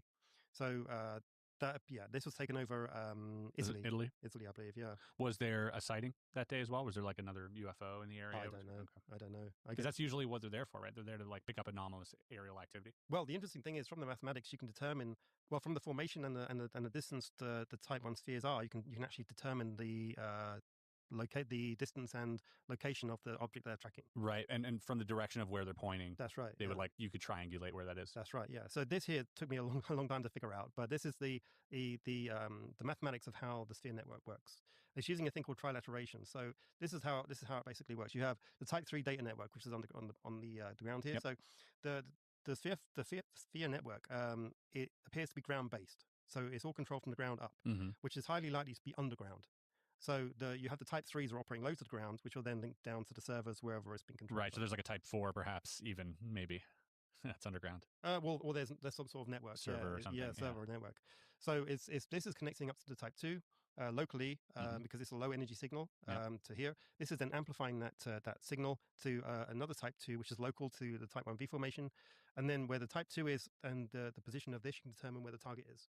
You can literally draw a line through the middle of that triangle from that type 2. That's right. And find an object. Yeah.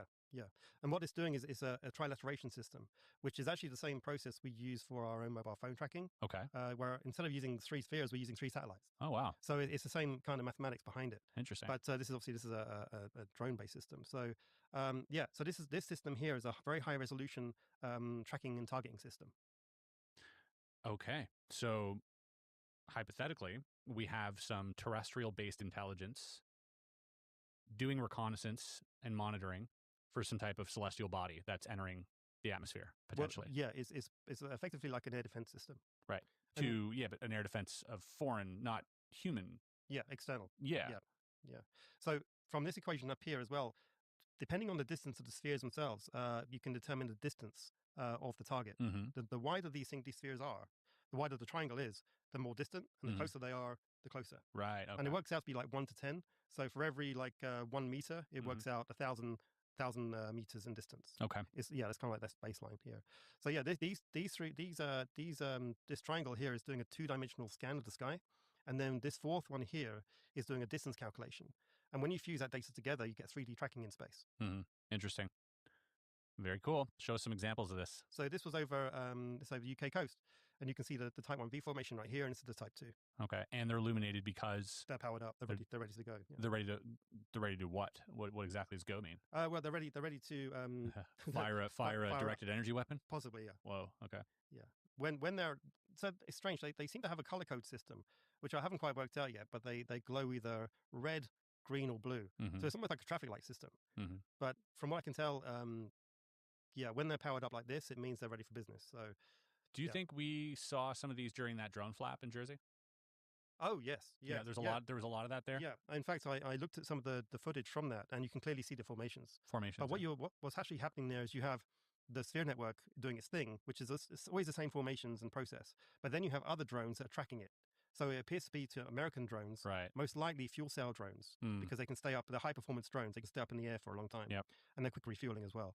And they appear to be tracking the sphere network as it's going around doing its right. thing. So you got the sphere network tracking the drones tracking the sphere network, and then the sphere network perhaps tracking more of those drones, and then this exponential monitoring system where we start monitoring each other.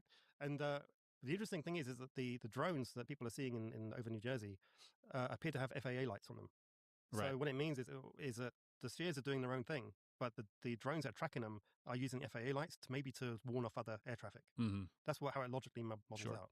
Yeah, I mean, that's something, it's kind of a conclusion that I came to myself with, this whole system talk, was that what we were seeing in New Jersey, perhaps could have initiated with some form of non-human interaction that we had, some type of spacecraft monitoring, maybe us, moving around a dirty bomb, or, playing around with, nuclear stuff.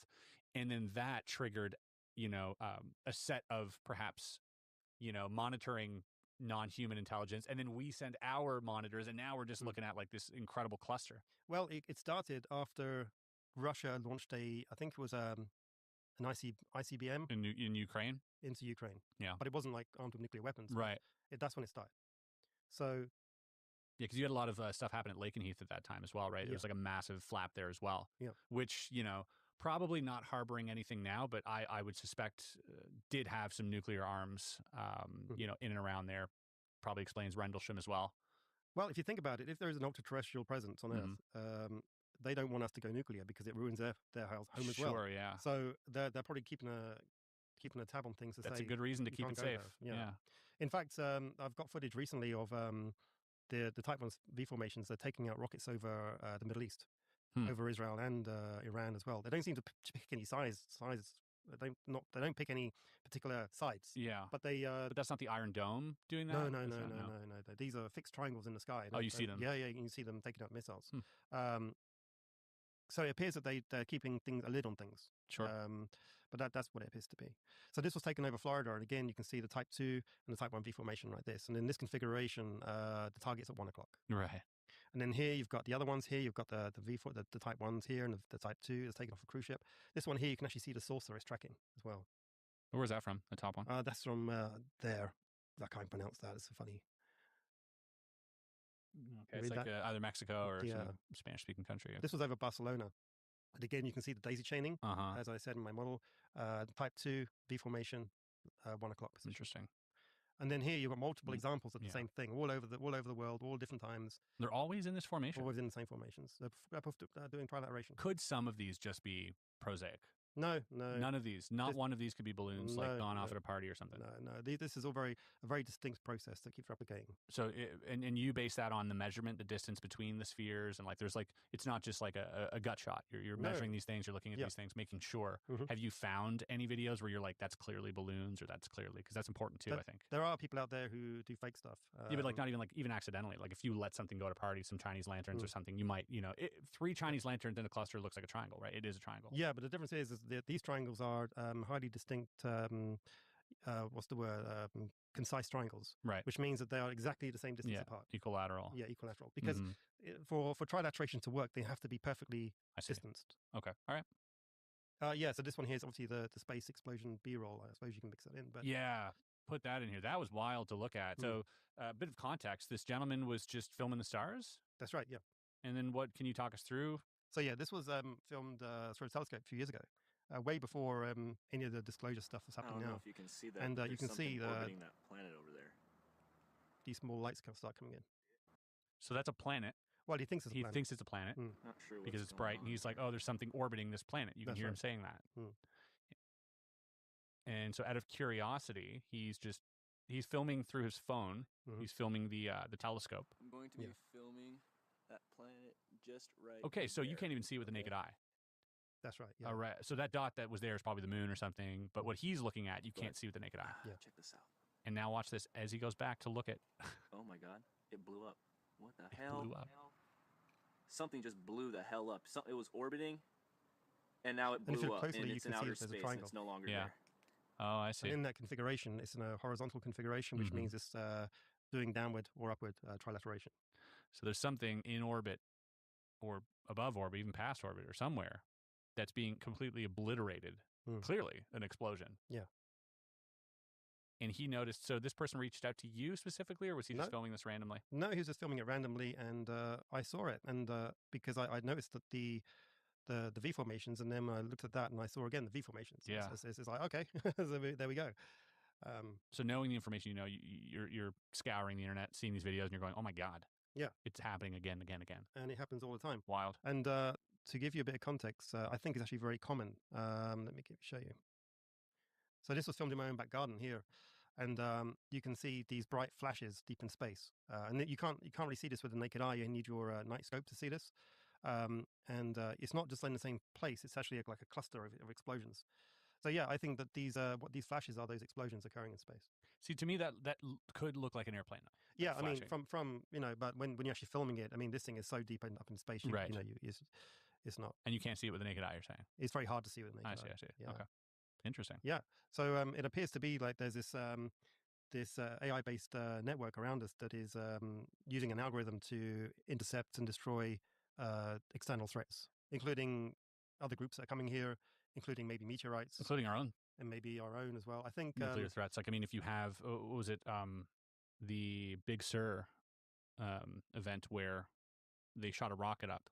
That's right. Yeah. And then but they said a disc came around and started zapping it, and then took the rocket down. Yeah, it could. I mean, it could be a disc. I don't know, but it does appear to be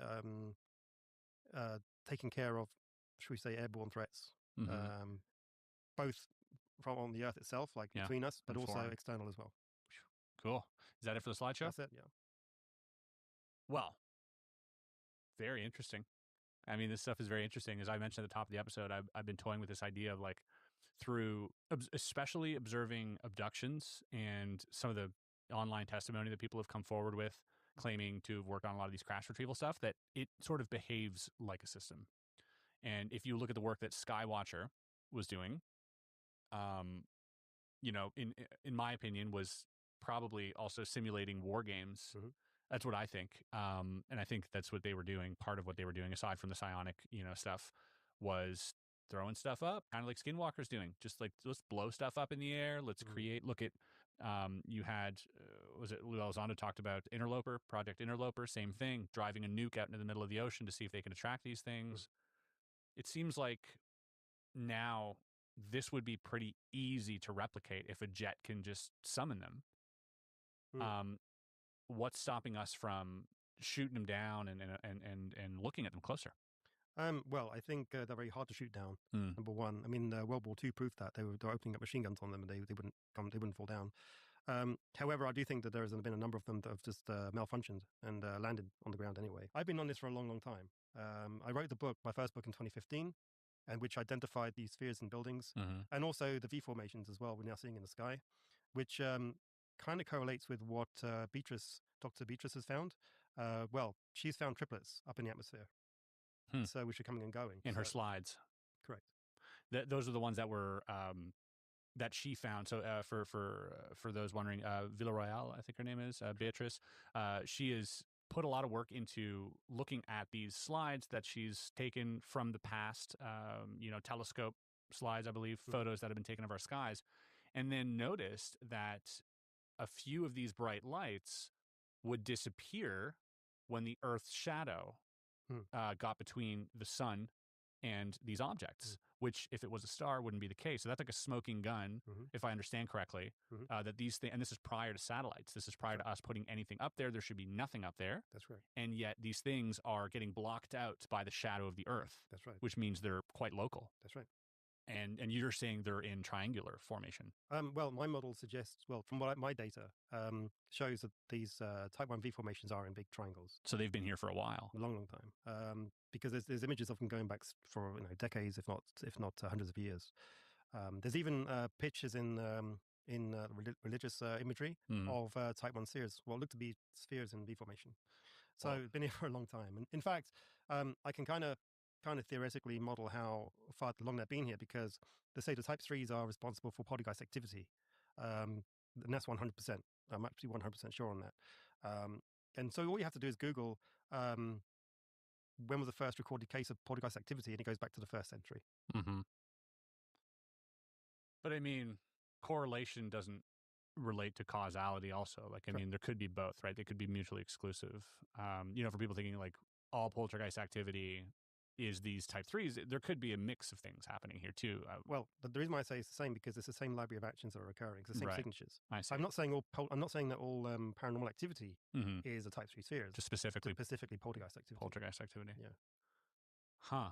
And so, okay, let's say, for argument's sake, that this is what's happening, which I feel like you've presented pretty good evidence that this points to something like that happening. Essentially, if this is true, what we're dealing with here is multiple species right off the bat, because we're dealing with one species that is controlling these things, preventing another species from interacting with this planet. Correct. So at least 2 more species. At least.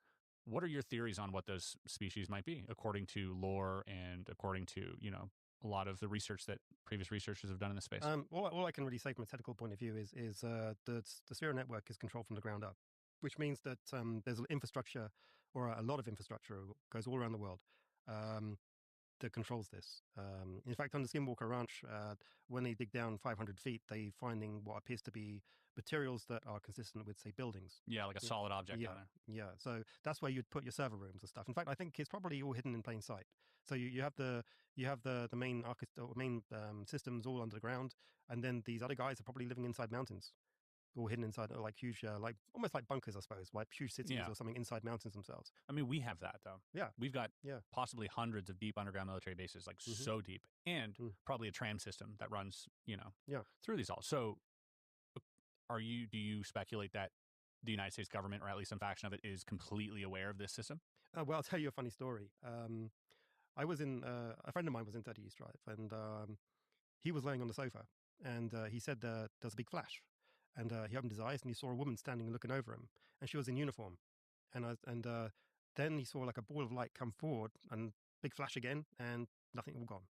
The whole sort of event lasted maybe 3 or 4 seconds. So we did a search on the uniform, and it was Space Force. Ooh. Yeah. Okay, so this was recent. Yeah. I've even spoke to other like TV producers. So what does that mean? Wait, hold on. What does that mean? Does that mean they were using the Sphere network?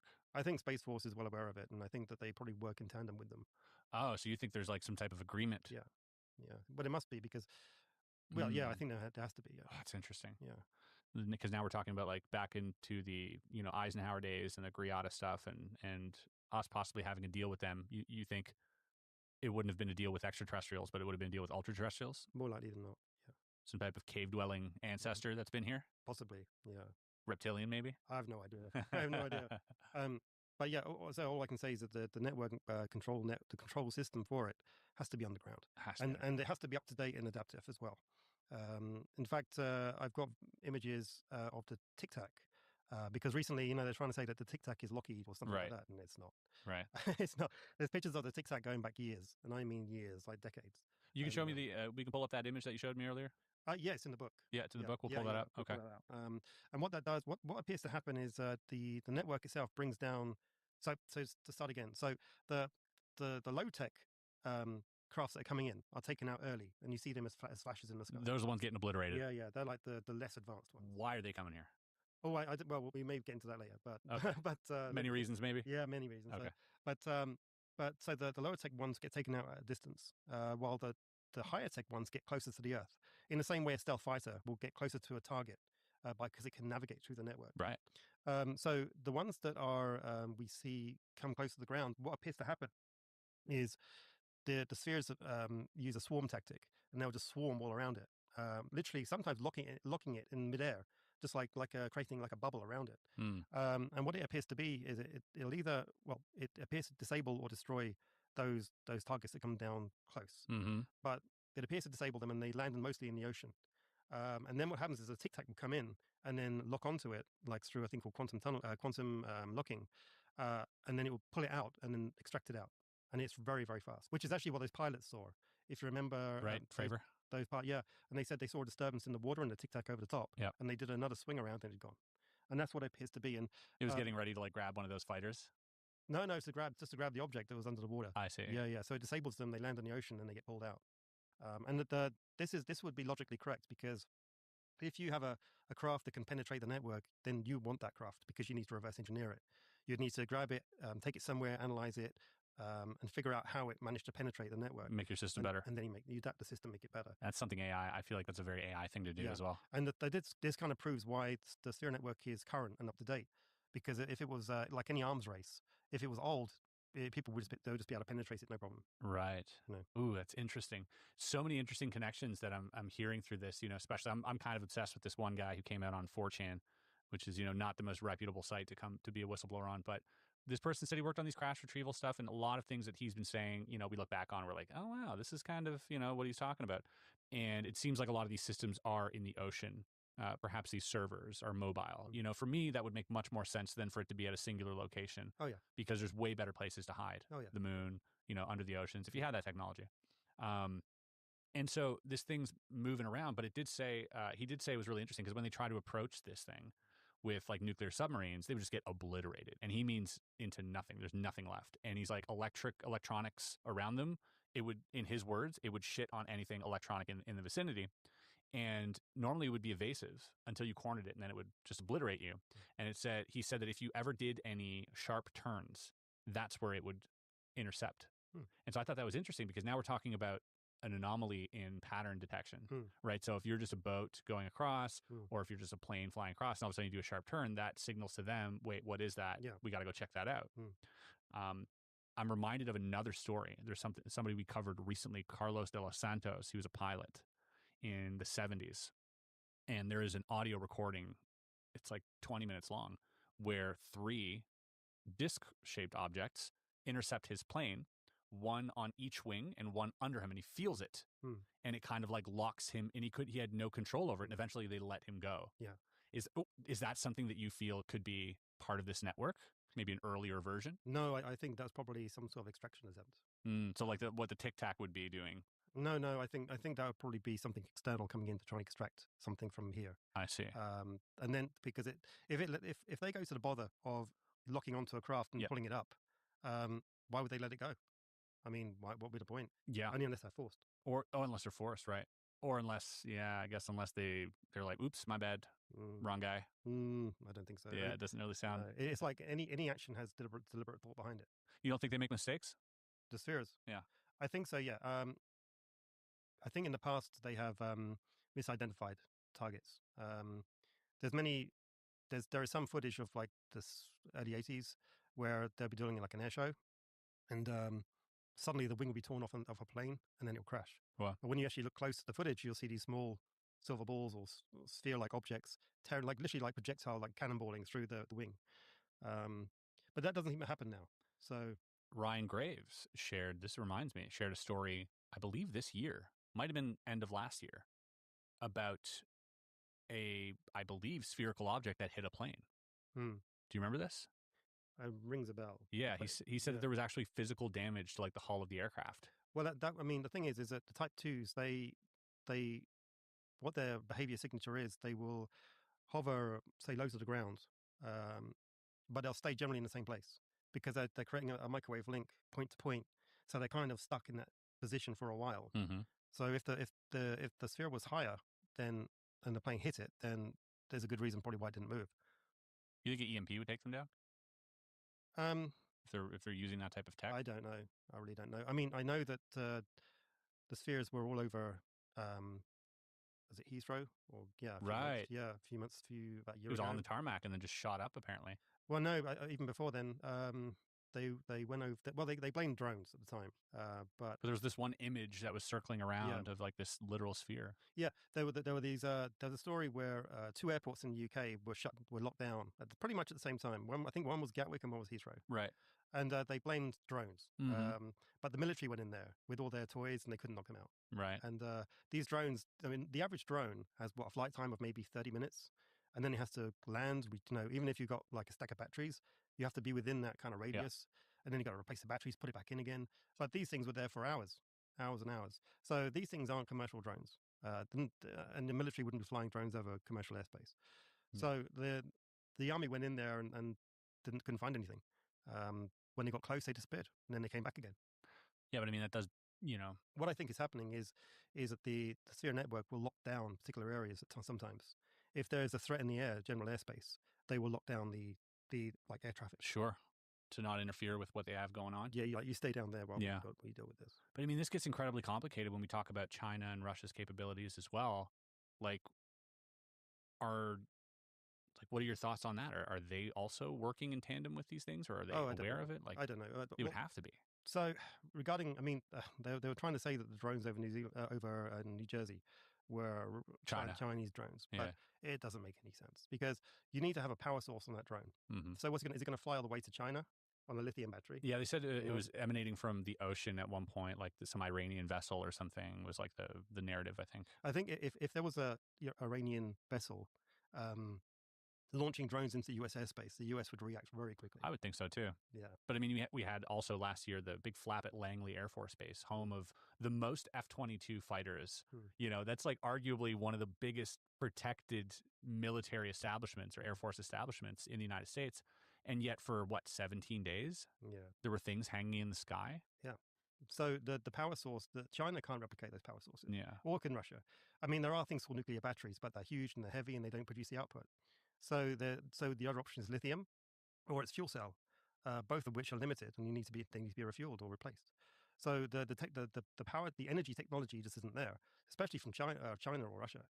Russia, people talk about Russia as like some sort of superpower. I mean, yeah, they're a nuclear superpower, but they're not doing very well in Ukraine. Tech, yeah. Oh, right. So they're not militarily as powerful as people think.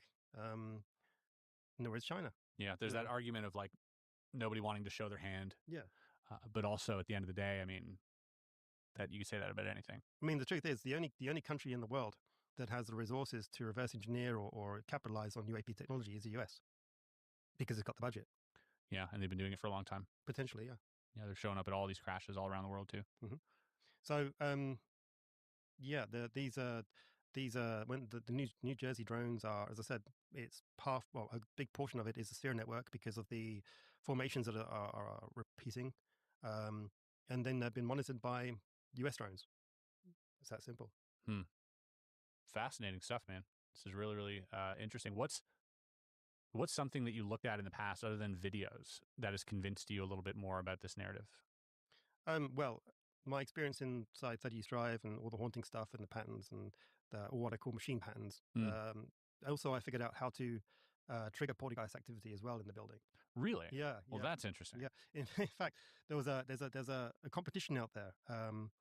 Like if you can prove like paranormal activity or something, we'll give you like £100,000. Yeah, $1 million. James Randi. The amazing like Randi. And I contacted them, and I sent them a video, and they said, "Oh, no, you've got to have magic powers to do it." I was like, "What?" So I said, "Look, I haven't got magic powers, but I do know technically how to do it." And they said, "Oh no, you got to do it via magic psychic powers." So they kind of changed the goalposts on that one. They do that though. Yeah. So yeah, but in a nutshell, how it works is if you put a pram at the top of the stairs in 30th Drive, and you put a doll in it, and it will be thrown down the stairs literally once or twice a week, maybe 3 times a week. Why? Because the AI is trying to. It hates babies. No, it's trying to. It's just trying to move you away. Right. So it's. I see. I think. That's interesting. So how it models out is like this: is the Type 3 spheres are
up your feet, you drombos.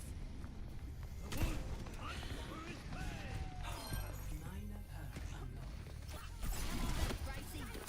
All hail the queen. Feels like sunlight, huh? Get ready.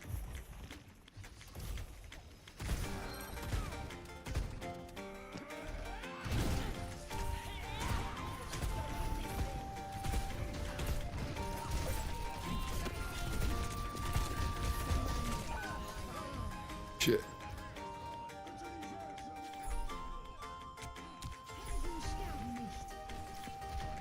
Mercy killed. My ultimate's almost ready. My coals are red hot. Stop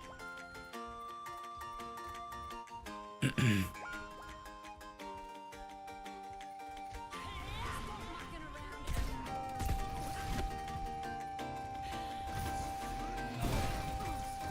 time for the reckoning. No one can stop me.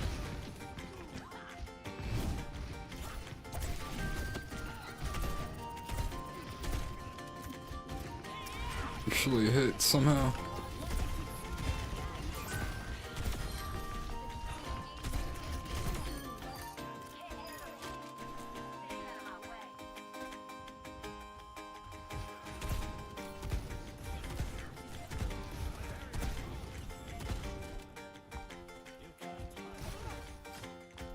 I need you, Gracie. 60 seconds. Dynamite out.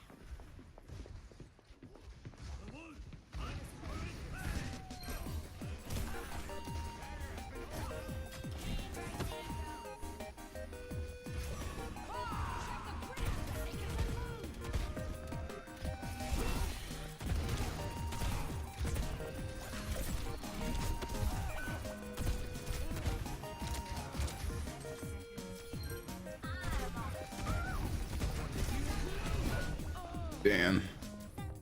Mercy again.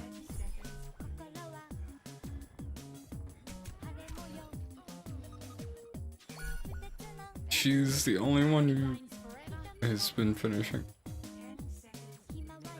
You got me twice.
Damn.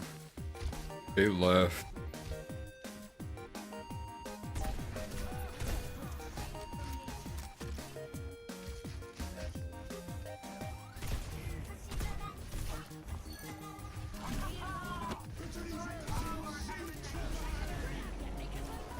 Were they new and like being flamed? Like what the fuck happened?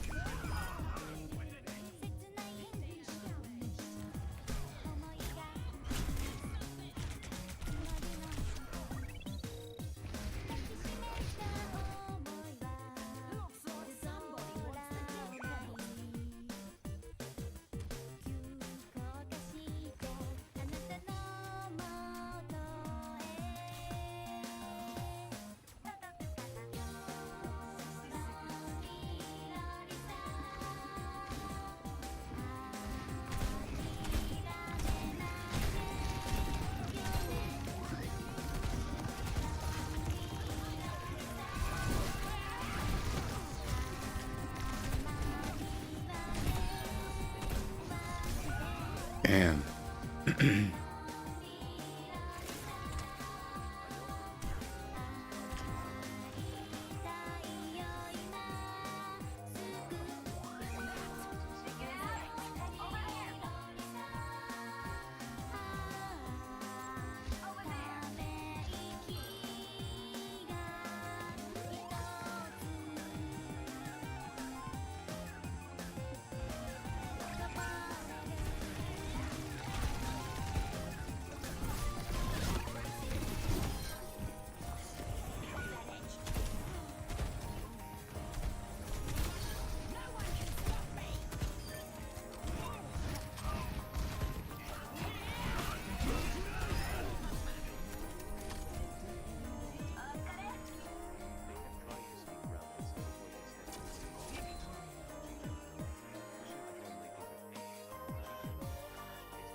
And that is why I don't share my link in game chat.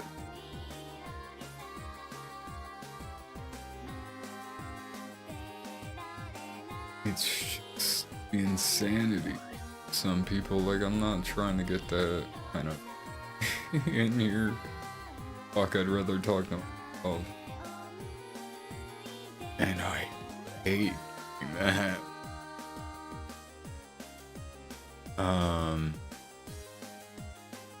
But this whole thing is supposed to get me used to that.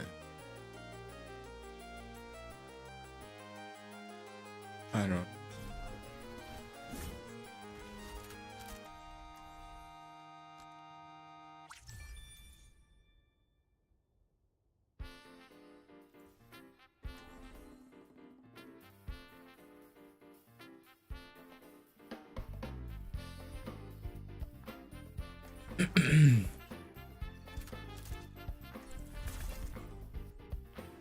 I'm gonna see. Clear skies. I'll change that. I feel like on and off I'm getting this weird stutter. Seeking answers in faith.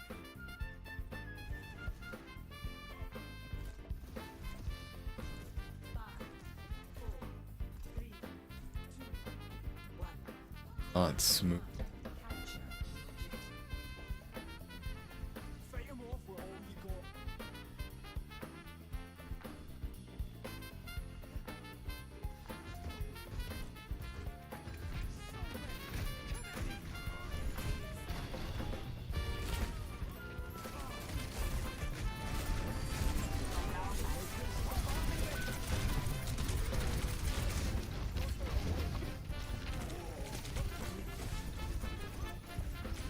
Hey. Yeah.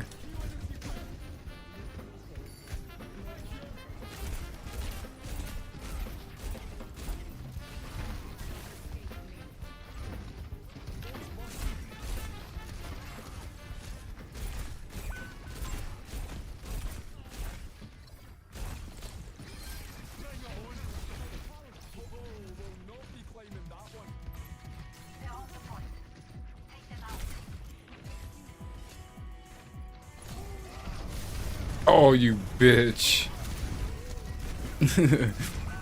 Damn. See, even I call Reinhardt a bitch. Everybody's a bitch. The scary Terry bitch rule is a bitch.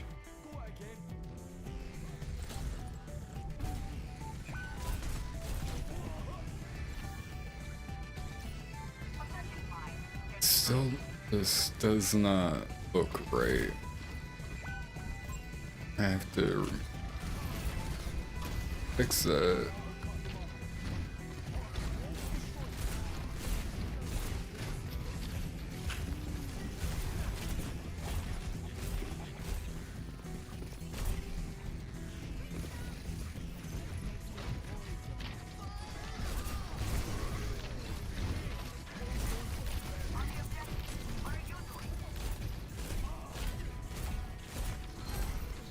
I think I know. I have to turn off.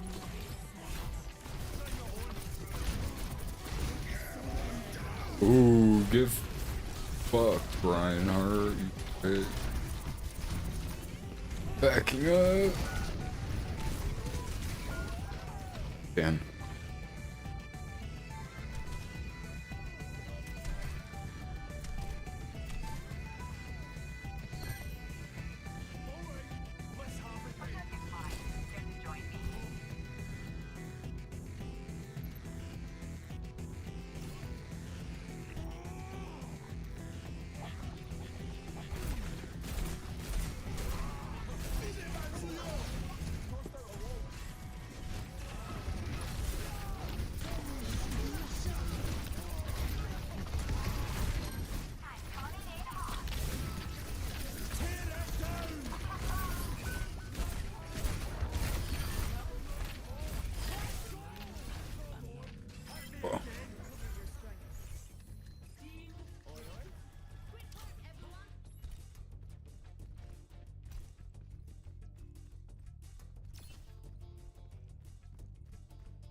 Oh, hi. Oh, hi, Mark. Oh, fuck. Oh, you bitch. No. No.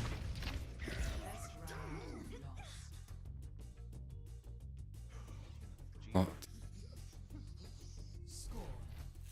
Tooth and claw.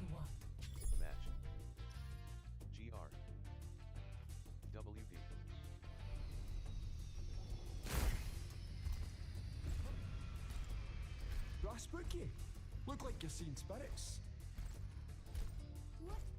No. You're just, unique. No bother, lassie. I'm used to it.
Fuck, I'm dead.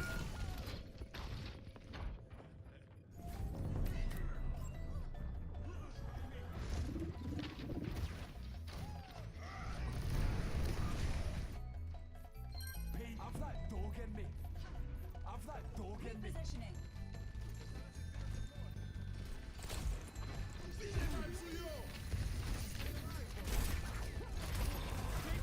Damn. If only I didn't waste my claw. I would've smacked the shit out of that Lucio.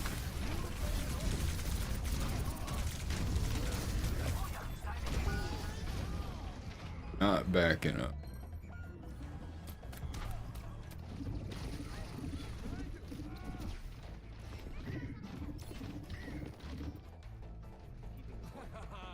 They think they cannot be?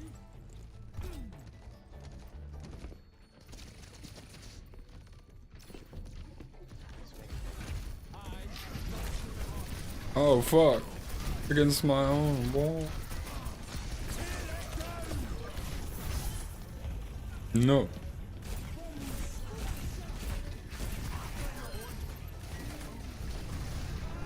No.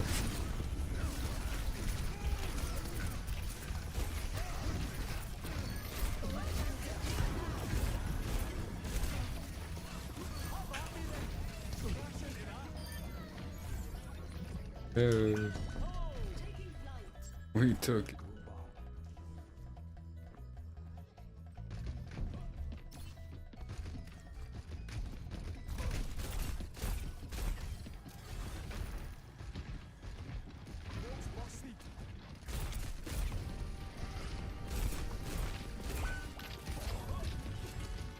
Duplicating tracer.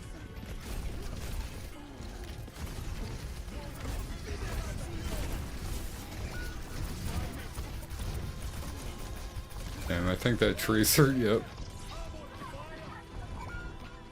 The Echo Tracer fucking jumped off the map. Oh no. Damn. Right.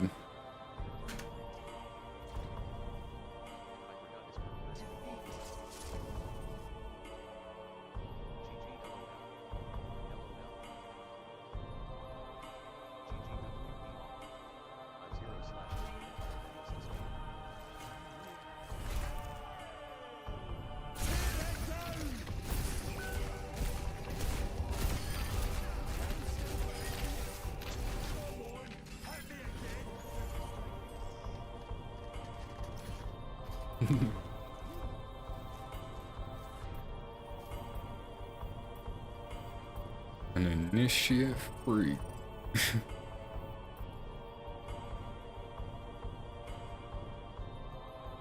Gonna reset the fix.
I'll be right back.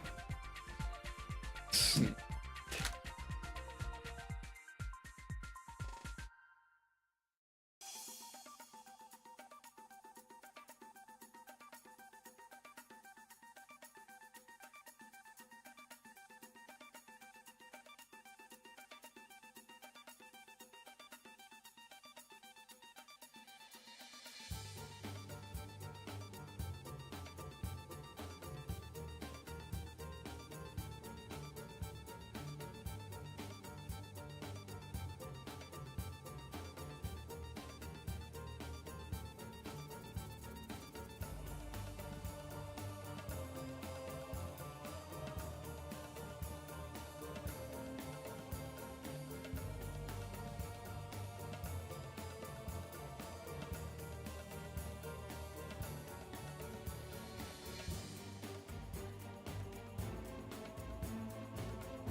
Back.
My throne is where I say it is. Follow my lead. I'll make sure this goes smoothly.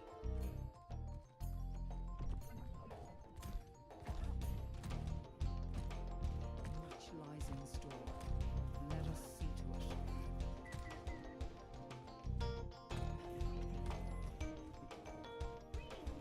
There is water everywhere.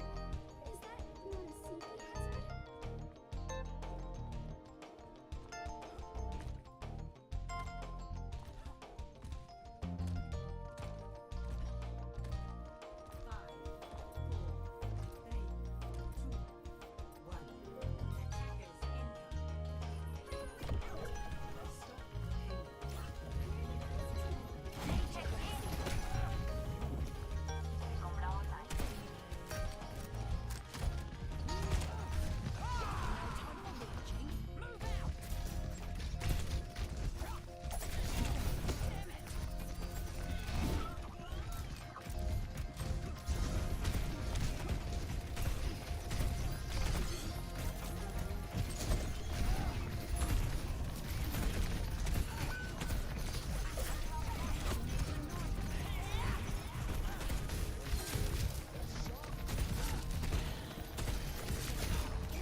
Fuck.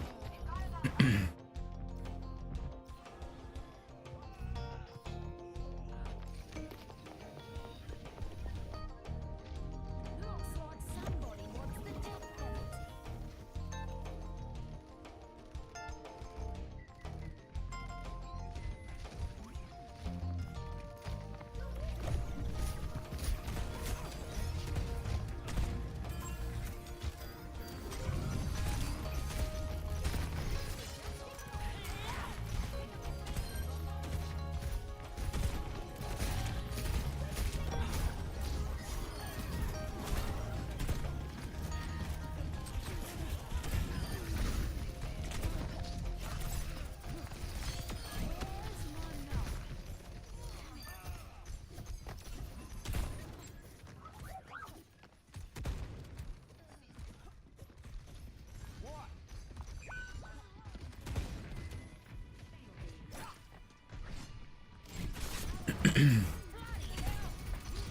It's funny. Playing Bastion, I get why the Bastion is always the one to be like, come back, back. Oh. It's fat and fucking slow.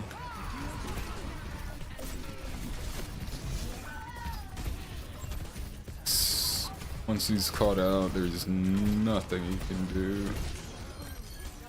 So, best bet for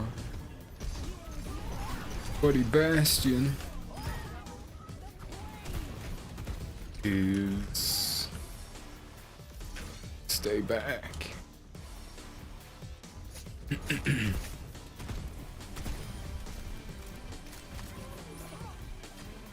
Damn.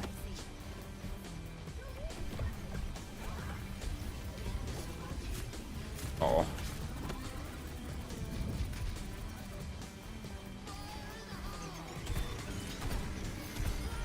Bye.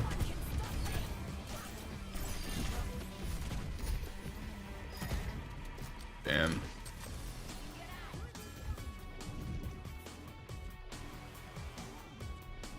I was getting that weird, like right here, at certain spots, I feel like I'm getting weird frame rate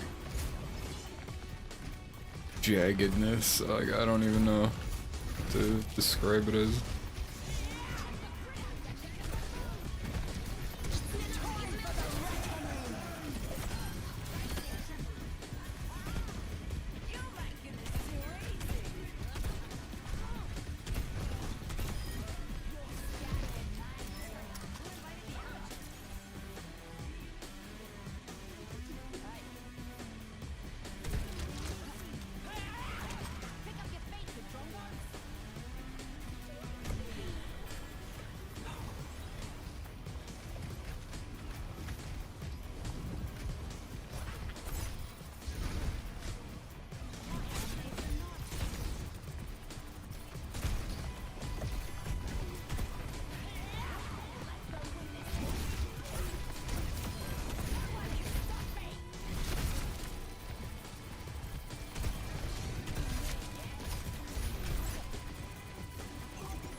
Damn.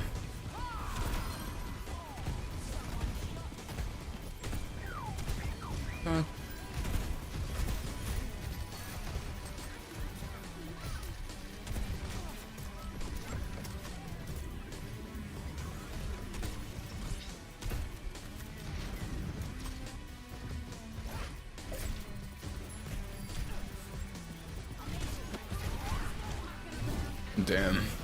Fuck. Backing up.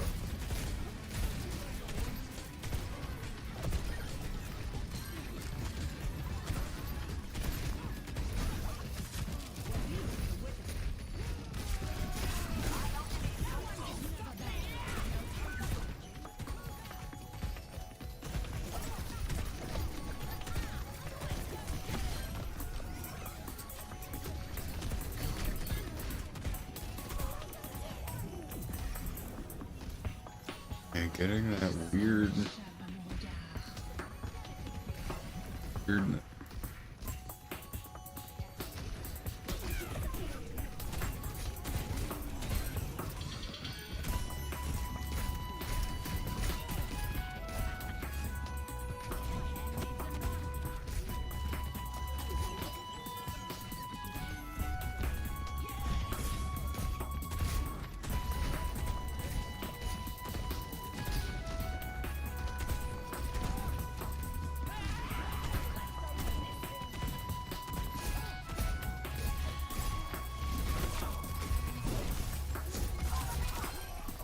Get fucked.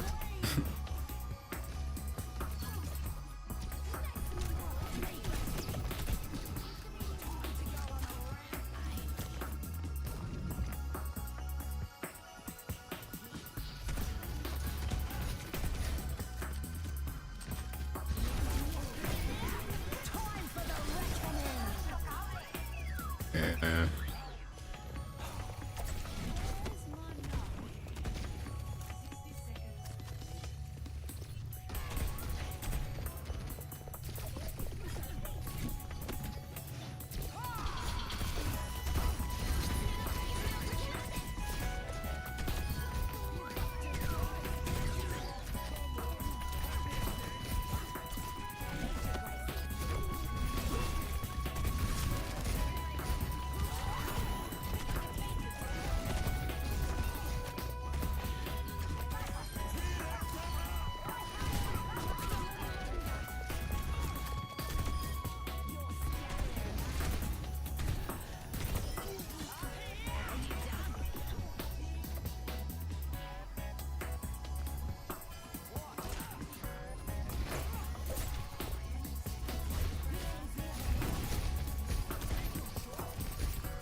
Play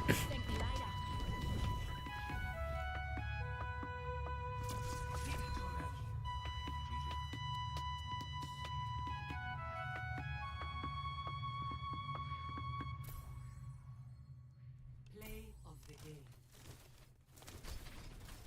GG /./.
Traveling to New Jersey.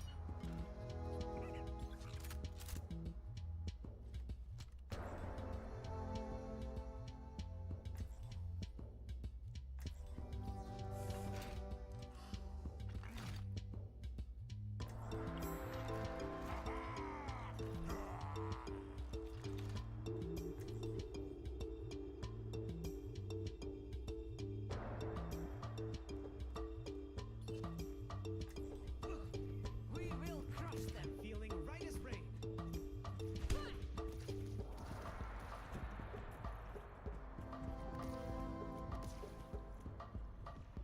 Stay in sight. I'll keep you safe.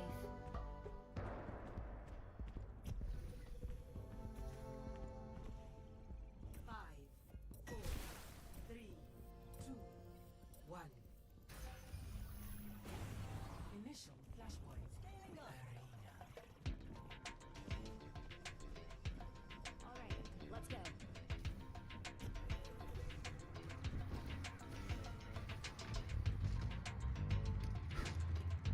I'm listening to a podcast and this man's like, I'm not saying I'm the Messiah.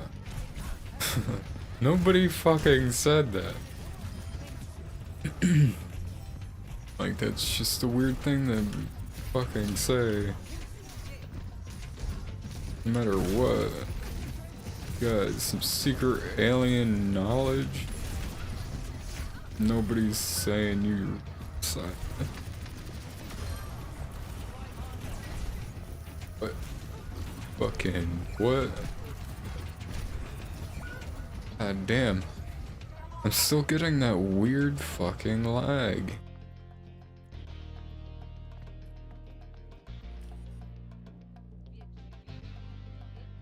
Dude, what do I do? I'm taking that off.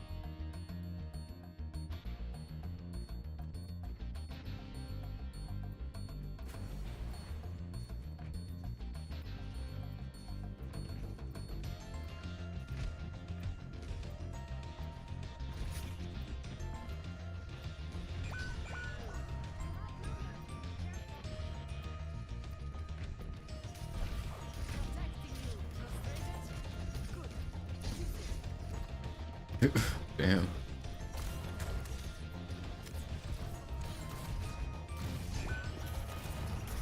I don't like this mode because it's like,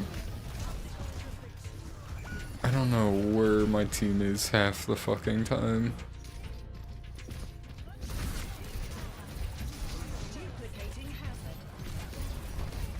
Keep the mode simple. Unless you're gonna add a fucking mini-map.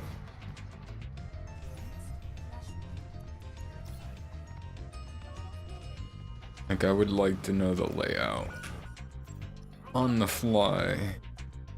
In a mode like this, but I don't fucking know what... I'm lagging. Crazy. The rubber banding. What the hell was that? Going up to 300. The rubber banding is crazy.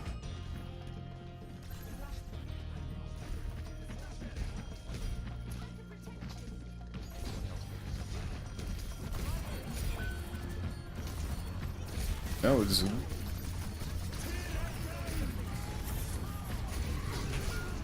Damn. I tried saving one, but there was no way. Mainly cause... I'm bad.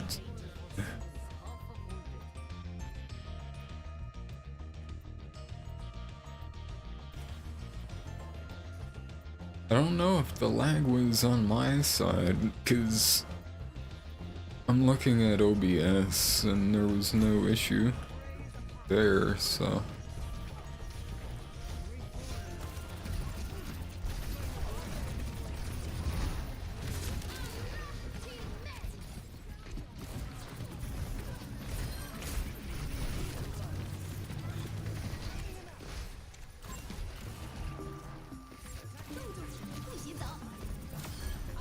Why?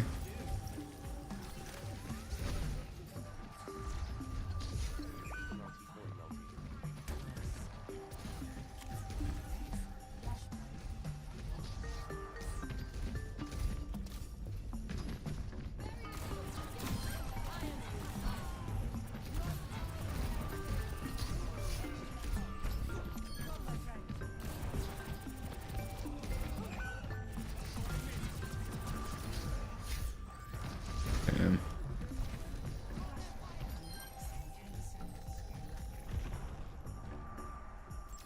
Over here.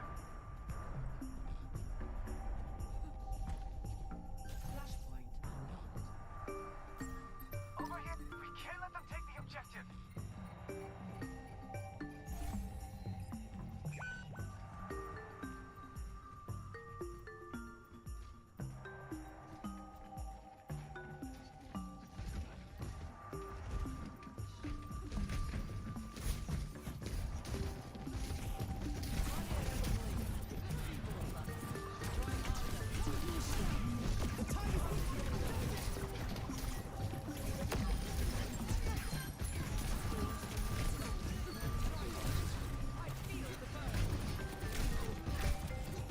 Come on, die!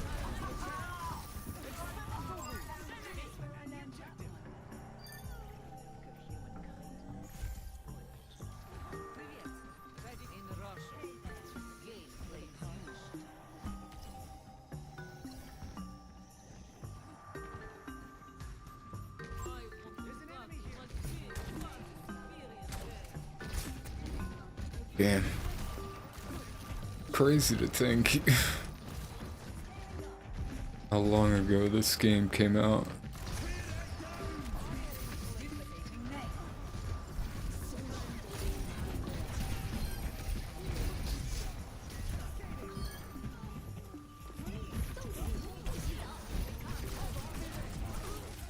Damn. No.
Damn.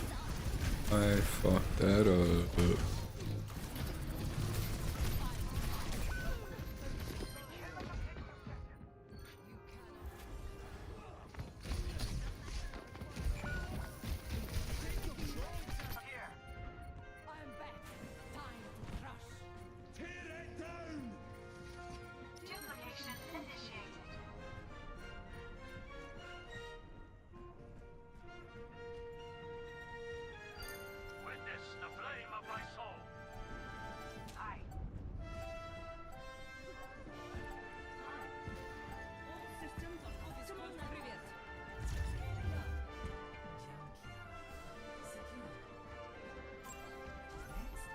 Got this, I think. Turned it around. Kinda didn't really. It always takes like a couple of point losses to understand this mode. And then I'm like, alright, we're locked in. We got it. We may or may not. I'm just saying. Still up near.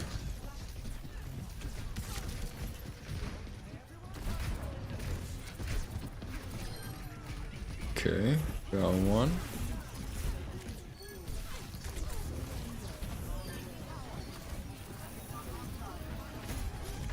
Here, mercy.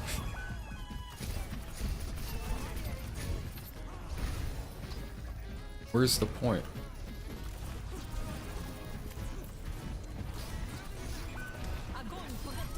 Oh. Bye, May.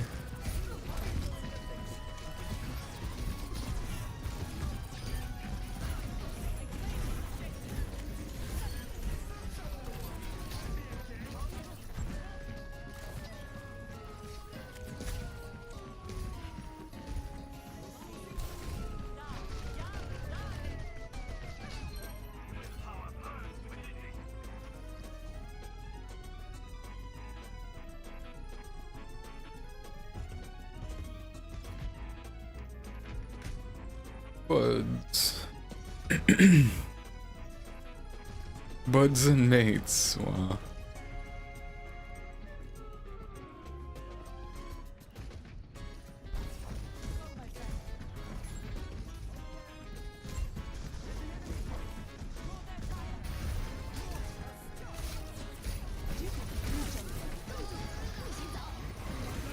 Fuck, we're fucked. I'm fucked. Couple of us died there.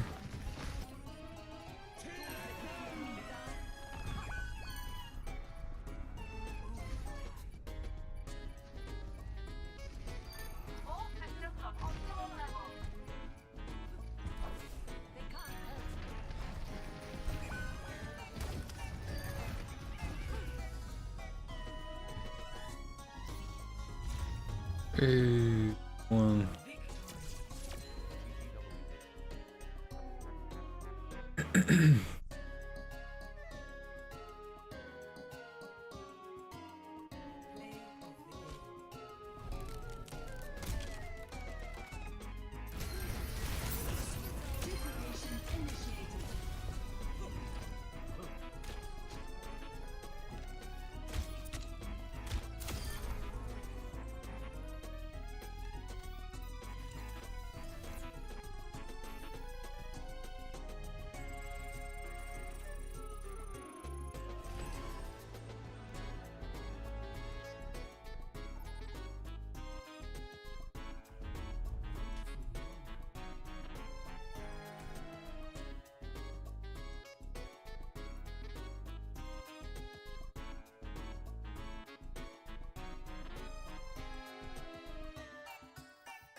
Prepare your defenses. Select your hero.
Man, sneaky mercy.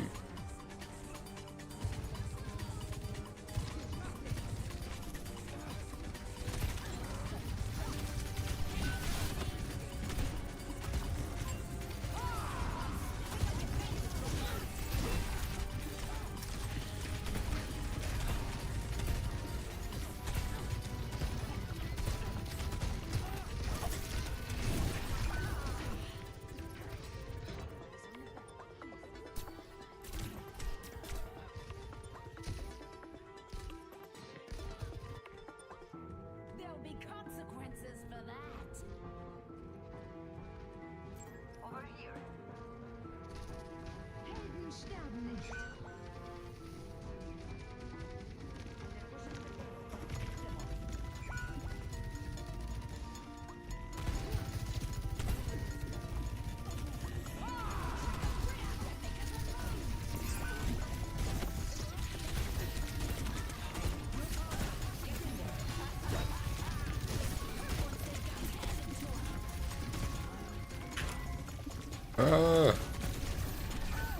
Damn. I'm trying to swing my axe and it's on cooldown. Looks like somebody wants the death penalty. I see a hostile. Someone stop that payload!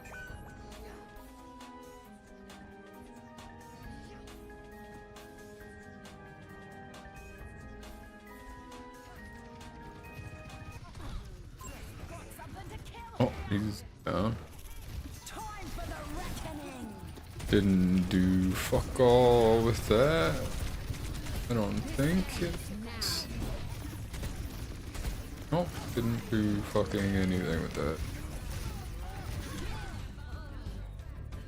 I'm really bad at Junker Queen.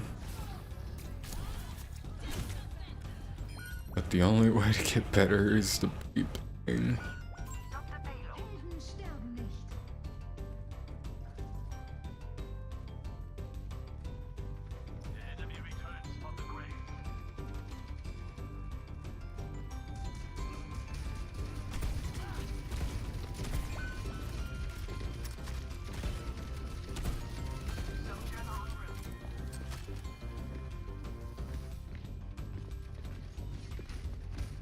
Oh no, no.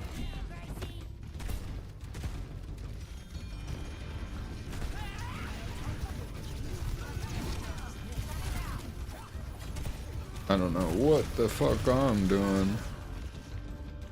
I don't know.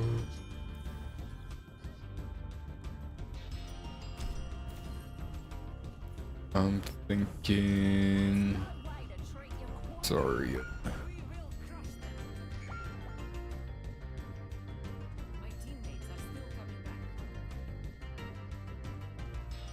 I'll wait for them.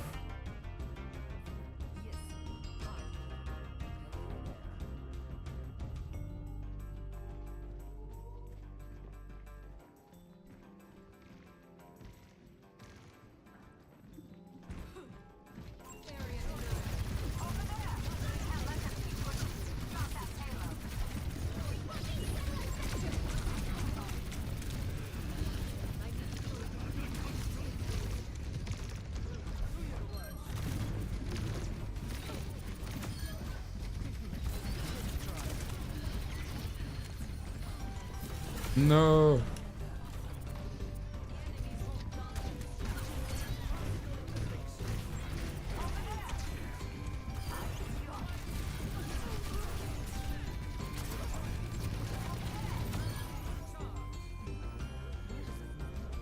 Your one weakness is you being shot too much.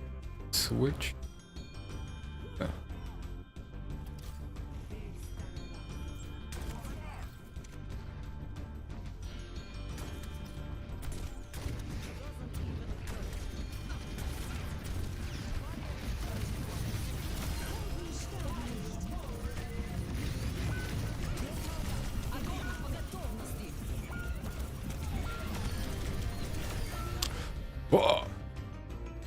Okay, I got Bastion. What? The entire rest of the team is gone.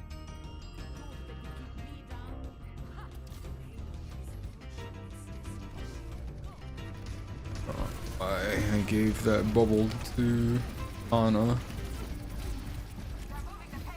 I need to not stop touching the payload.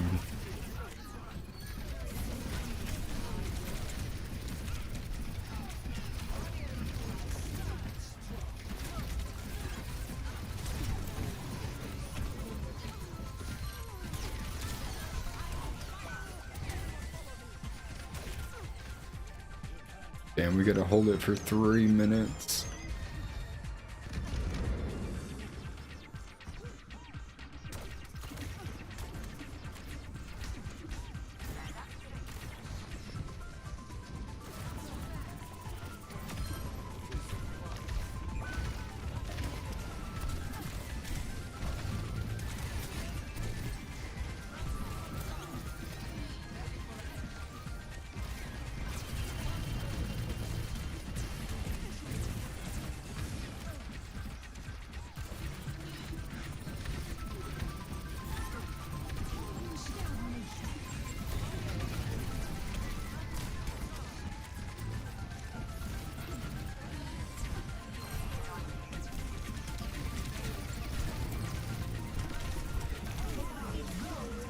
Fuck, I'm dead.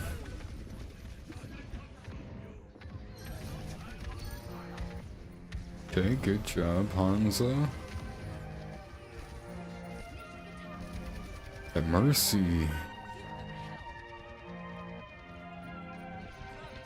I have ultimate touch point.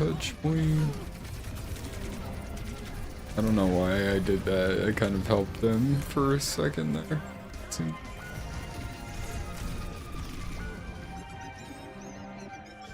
No healing. It's a good game.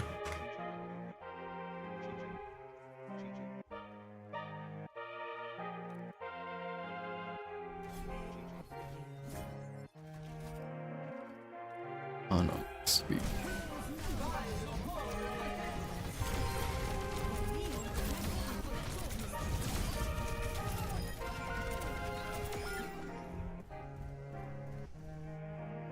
God damn.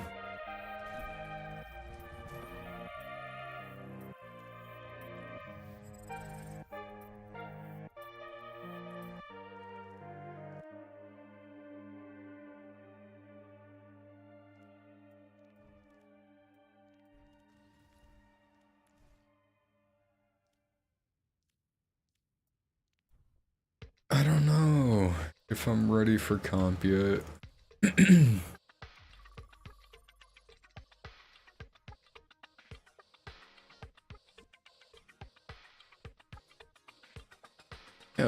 I just realized somebody followed 42 minutes ago.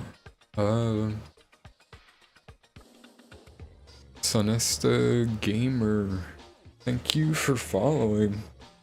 I'm sorry I didn't see that a while ago. I don't know if you're still here, but I appreciate you coming by.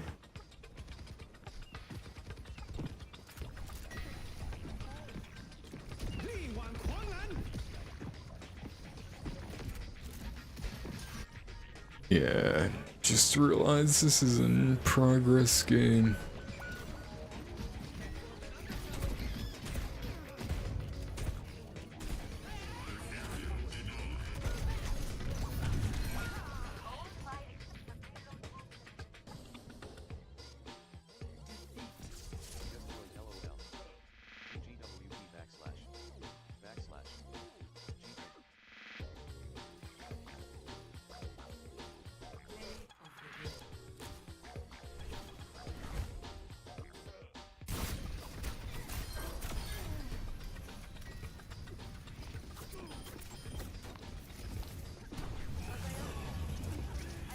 I met another streamer earlier playing this game. I only know they were a streamer because they posted in the game chat their Twitch handle, and like said they were live and shit like that. And I went and like watched some of their stream and asked them how that scared the shit out of me. How it goes with like sharing your link through game chat, and apparently people find it to be okay. I always thought people hated that. Oops. What the fuck? Sorry. That was nasty. That was gross.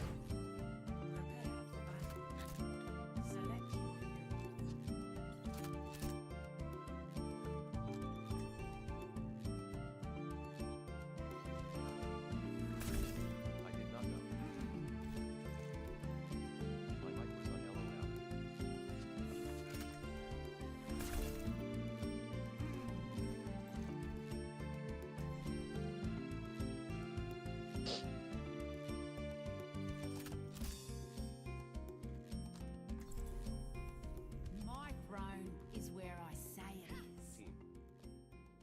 Take care of each other out there.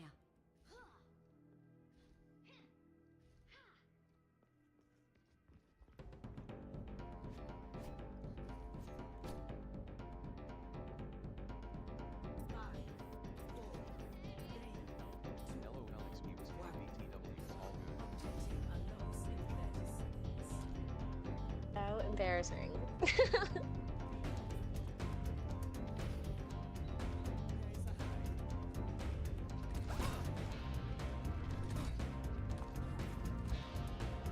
I do that shit all the time. At least when I first started streaming, I don't know what the fuck it was, but I kept hitting my M key and unmuting myself in game, and would have conversations with the void like I am right now. And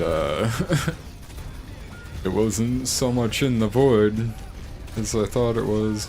Fuck, I should have shifted there. Oh.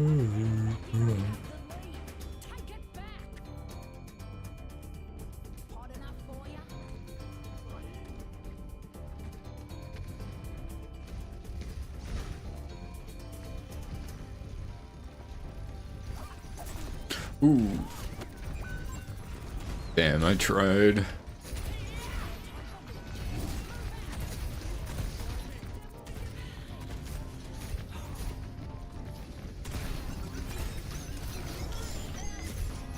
Get the fuck off me.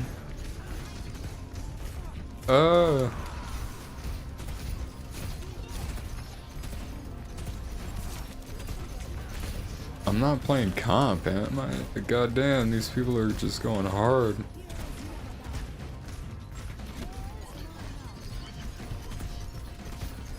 And I miss, and I miss, and I miss.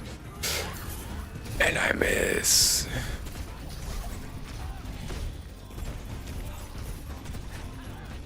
Fuck you, Reaper.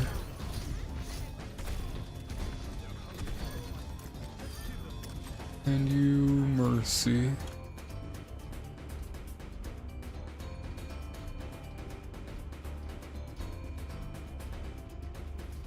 Like, I don't know. I would share my stream in chat.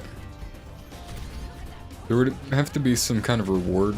Like, I have to get play of the game or something.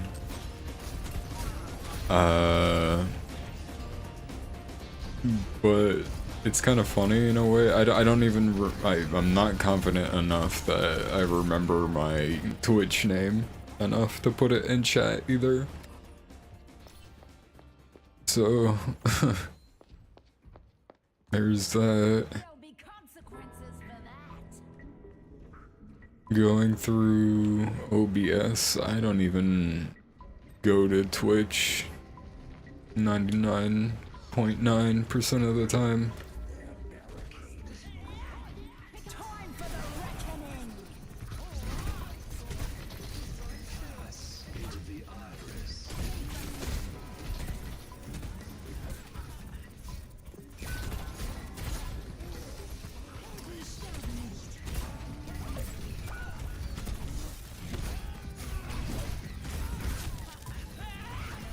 You protecting that bot? You protecting him?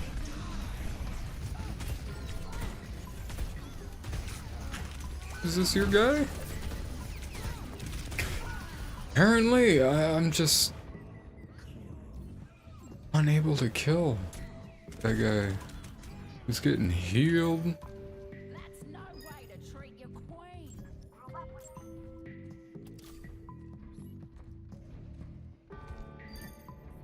Hey. One of you numpties owes me a punt. Over here.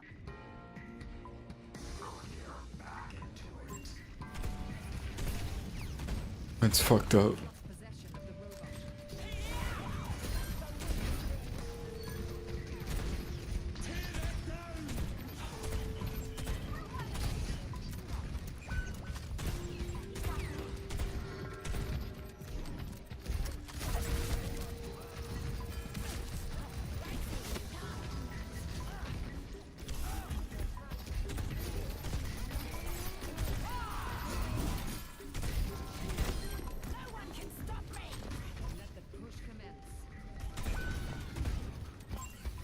Mercy needs to fucking die.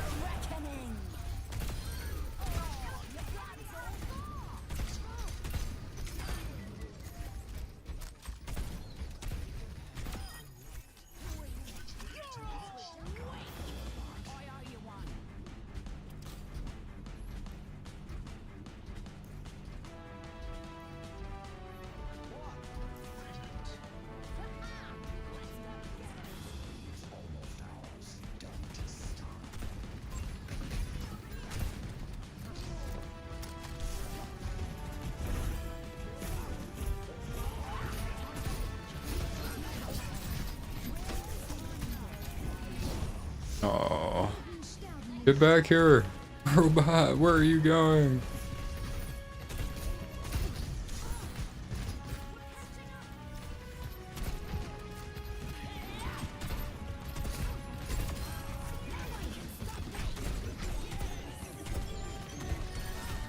Uh-oh. That was funny. Getting caught in a trap and then having the world drop on my fucking head. We might win.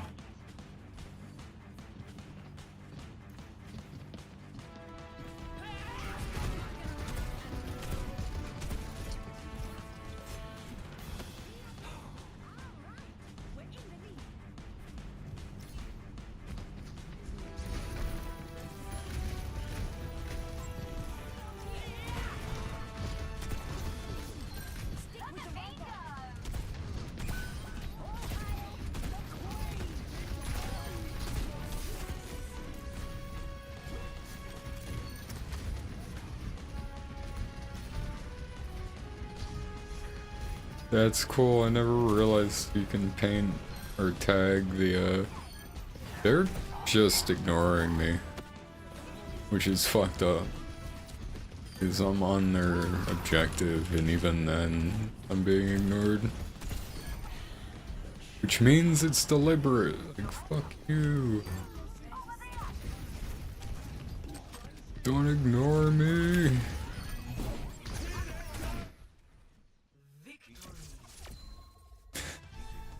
Good game.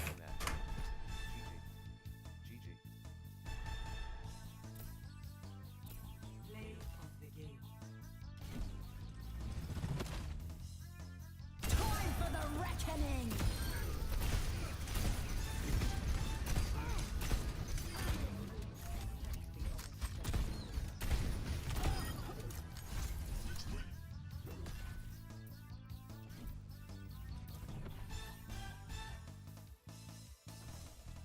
Level 10. Bow down.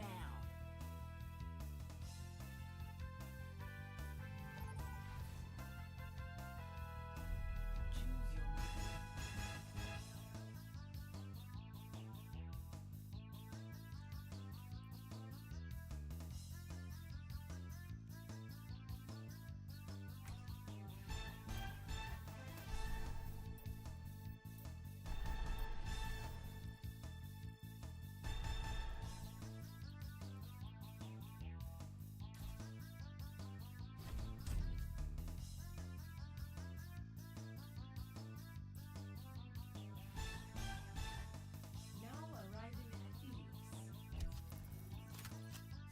Prepare for battle. Select your hero. You know what? I so rarely pull out the Reinhardt.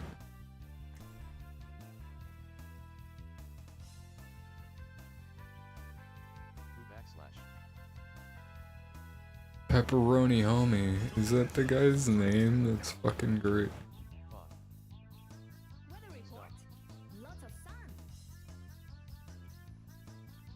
Pepperoni homie.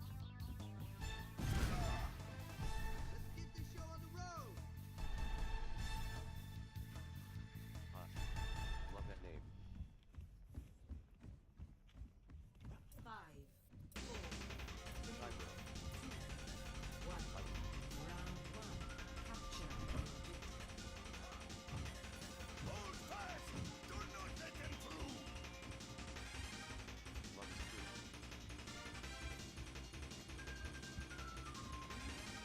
Saga.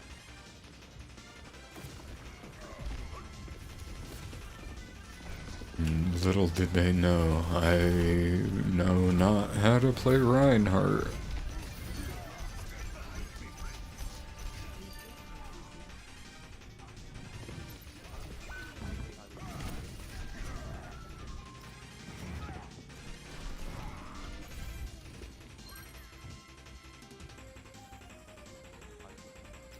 Thank you, I was going to be sad.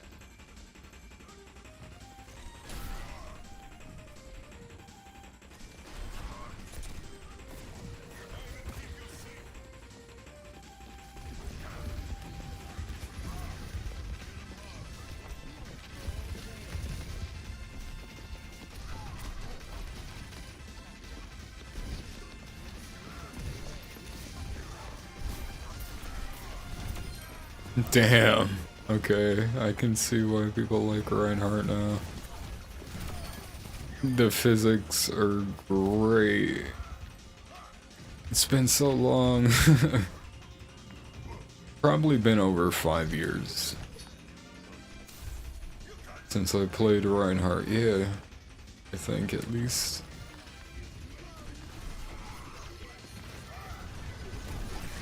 Damn, what? Orisa can just stop me in my tracks like that? Need healing.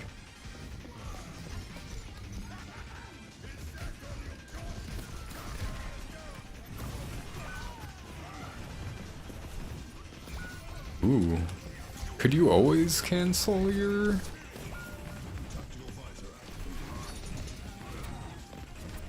your charge like that? I need healing badly.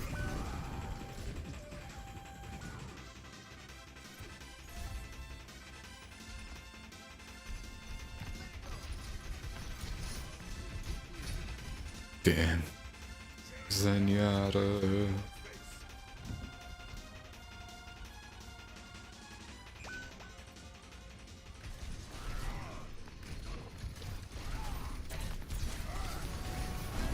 You fucking bitch. You fucking bitch. Bloody fuck you. Bloody fuck you, bloody.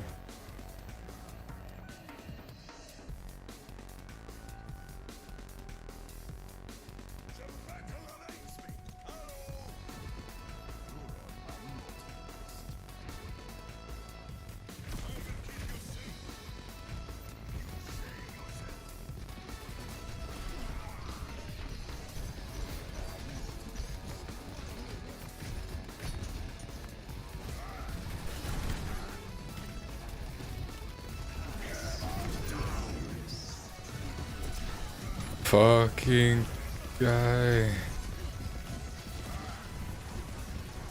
Give me a rat.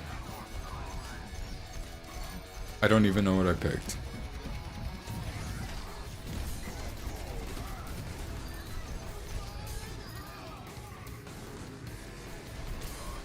Damn.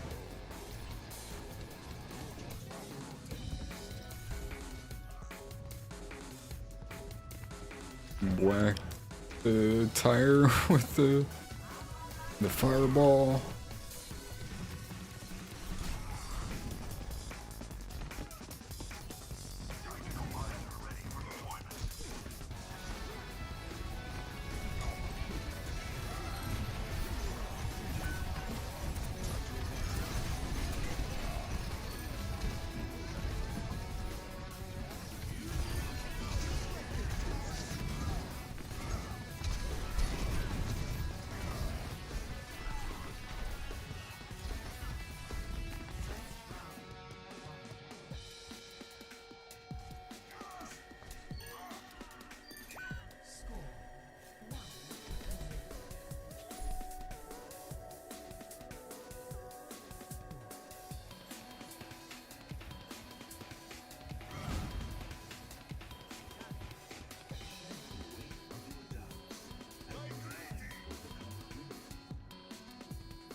Something has to change.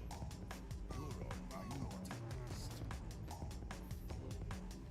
Forgive and forget.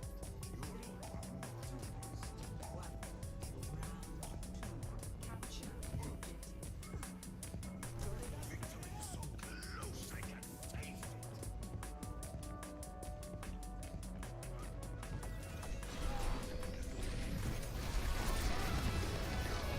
Oh.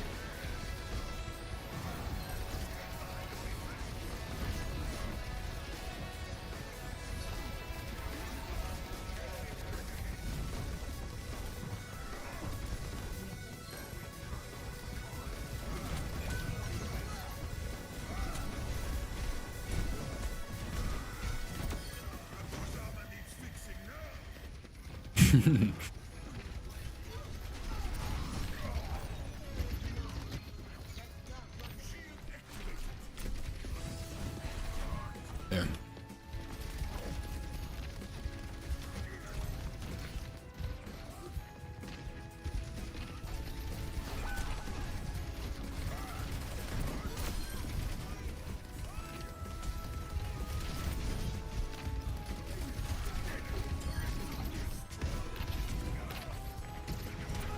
I don't know if I'm playing Reinhardt correctly, but I'm trying.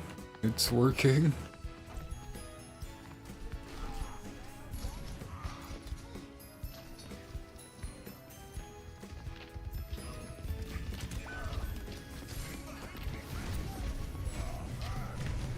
No!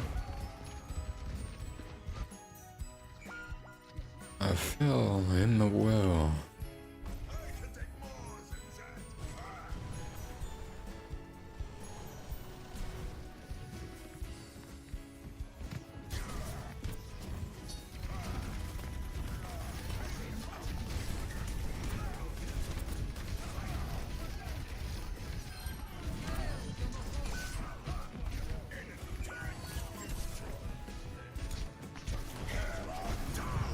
Damn, fuck you, Moira.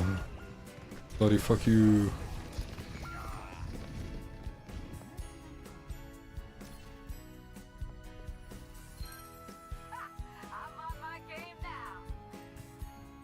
That ultimate should make it clear that I am not in my element playing Reinhardt, like at all.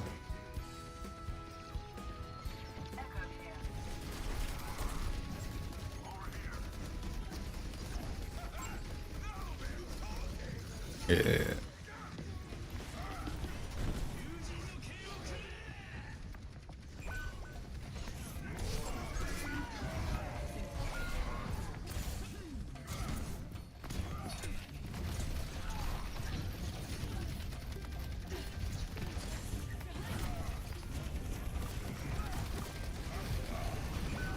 Damn.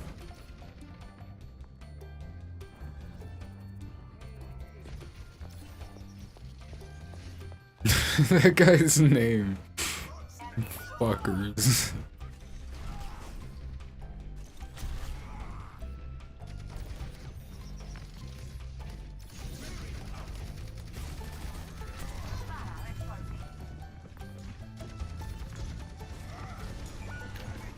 Damn.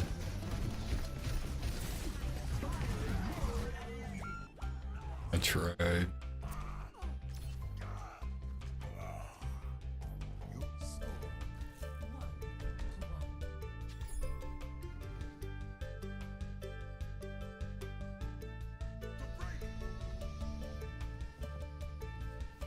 Gonna try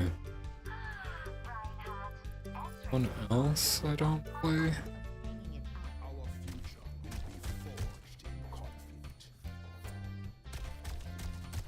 Power means nothing if you do not put it to use.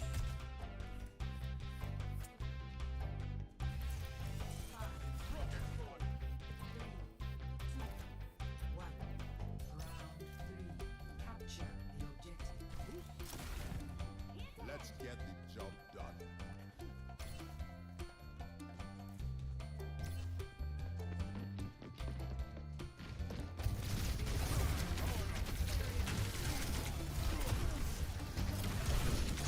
Damn. I don't know how to play Doomfist at all.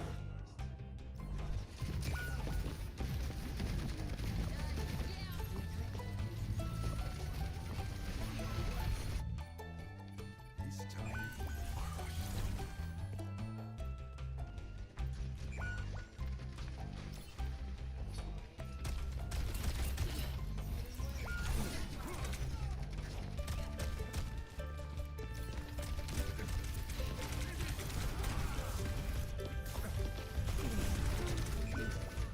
I really have no fucking clue what I'm doing with Doom.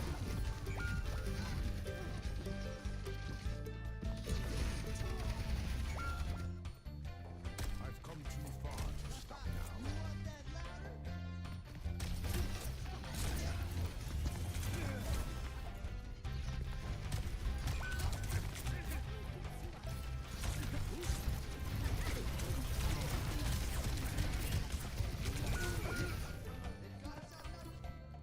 Yeah, no.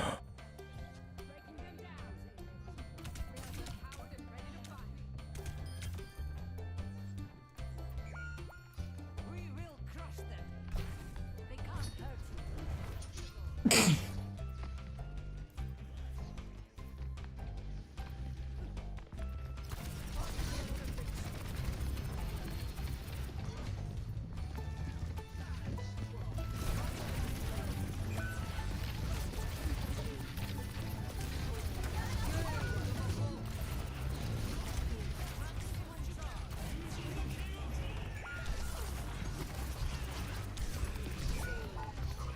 Damn.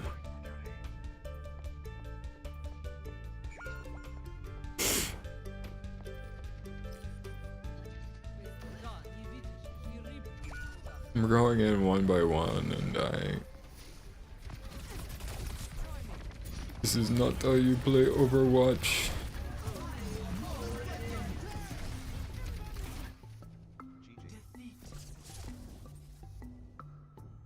That was fun.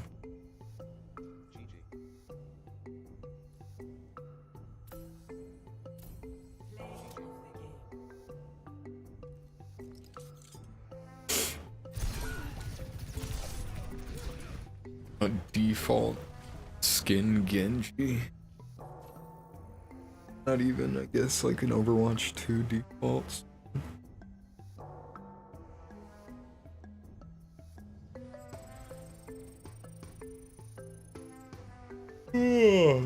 Yeah.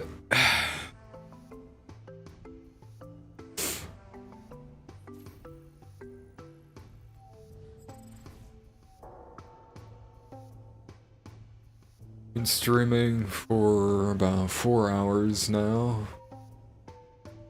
The time really does fly.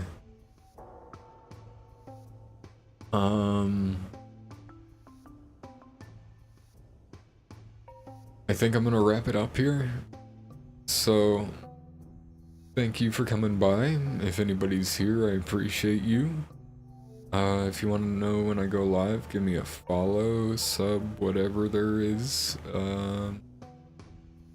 My link tree should be somewhere to check out the socials to know when I go live. There's all that there. We are 2 weeks in and I'm having a lot of fun with it. So I think tomorrow I'm gonna try to stream earlier in the day, around noonish, maybe earlier than that. So with that said, I will see you all 1 billion of you, tomorrow.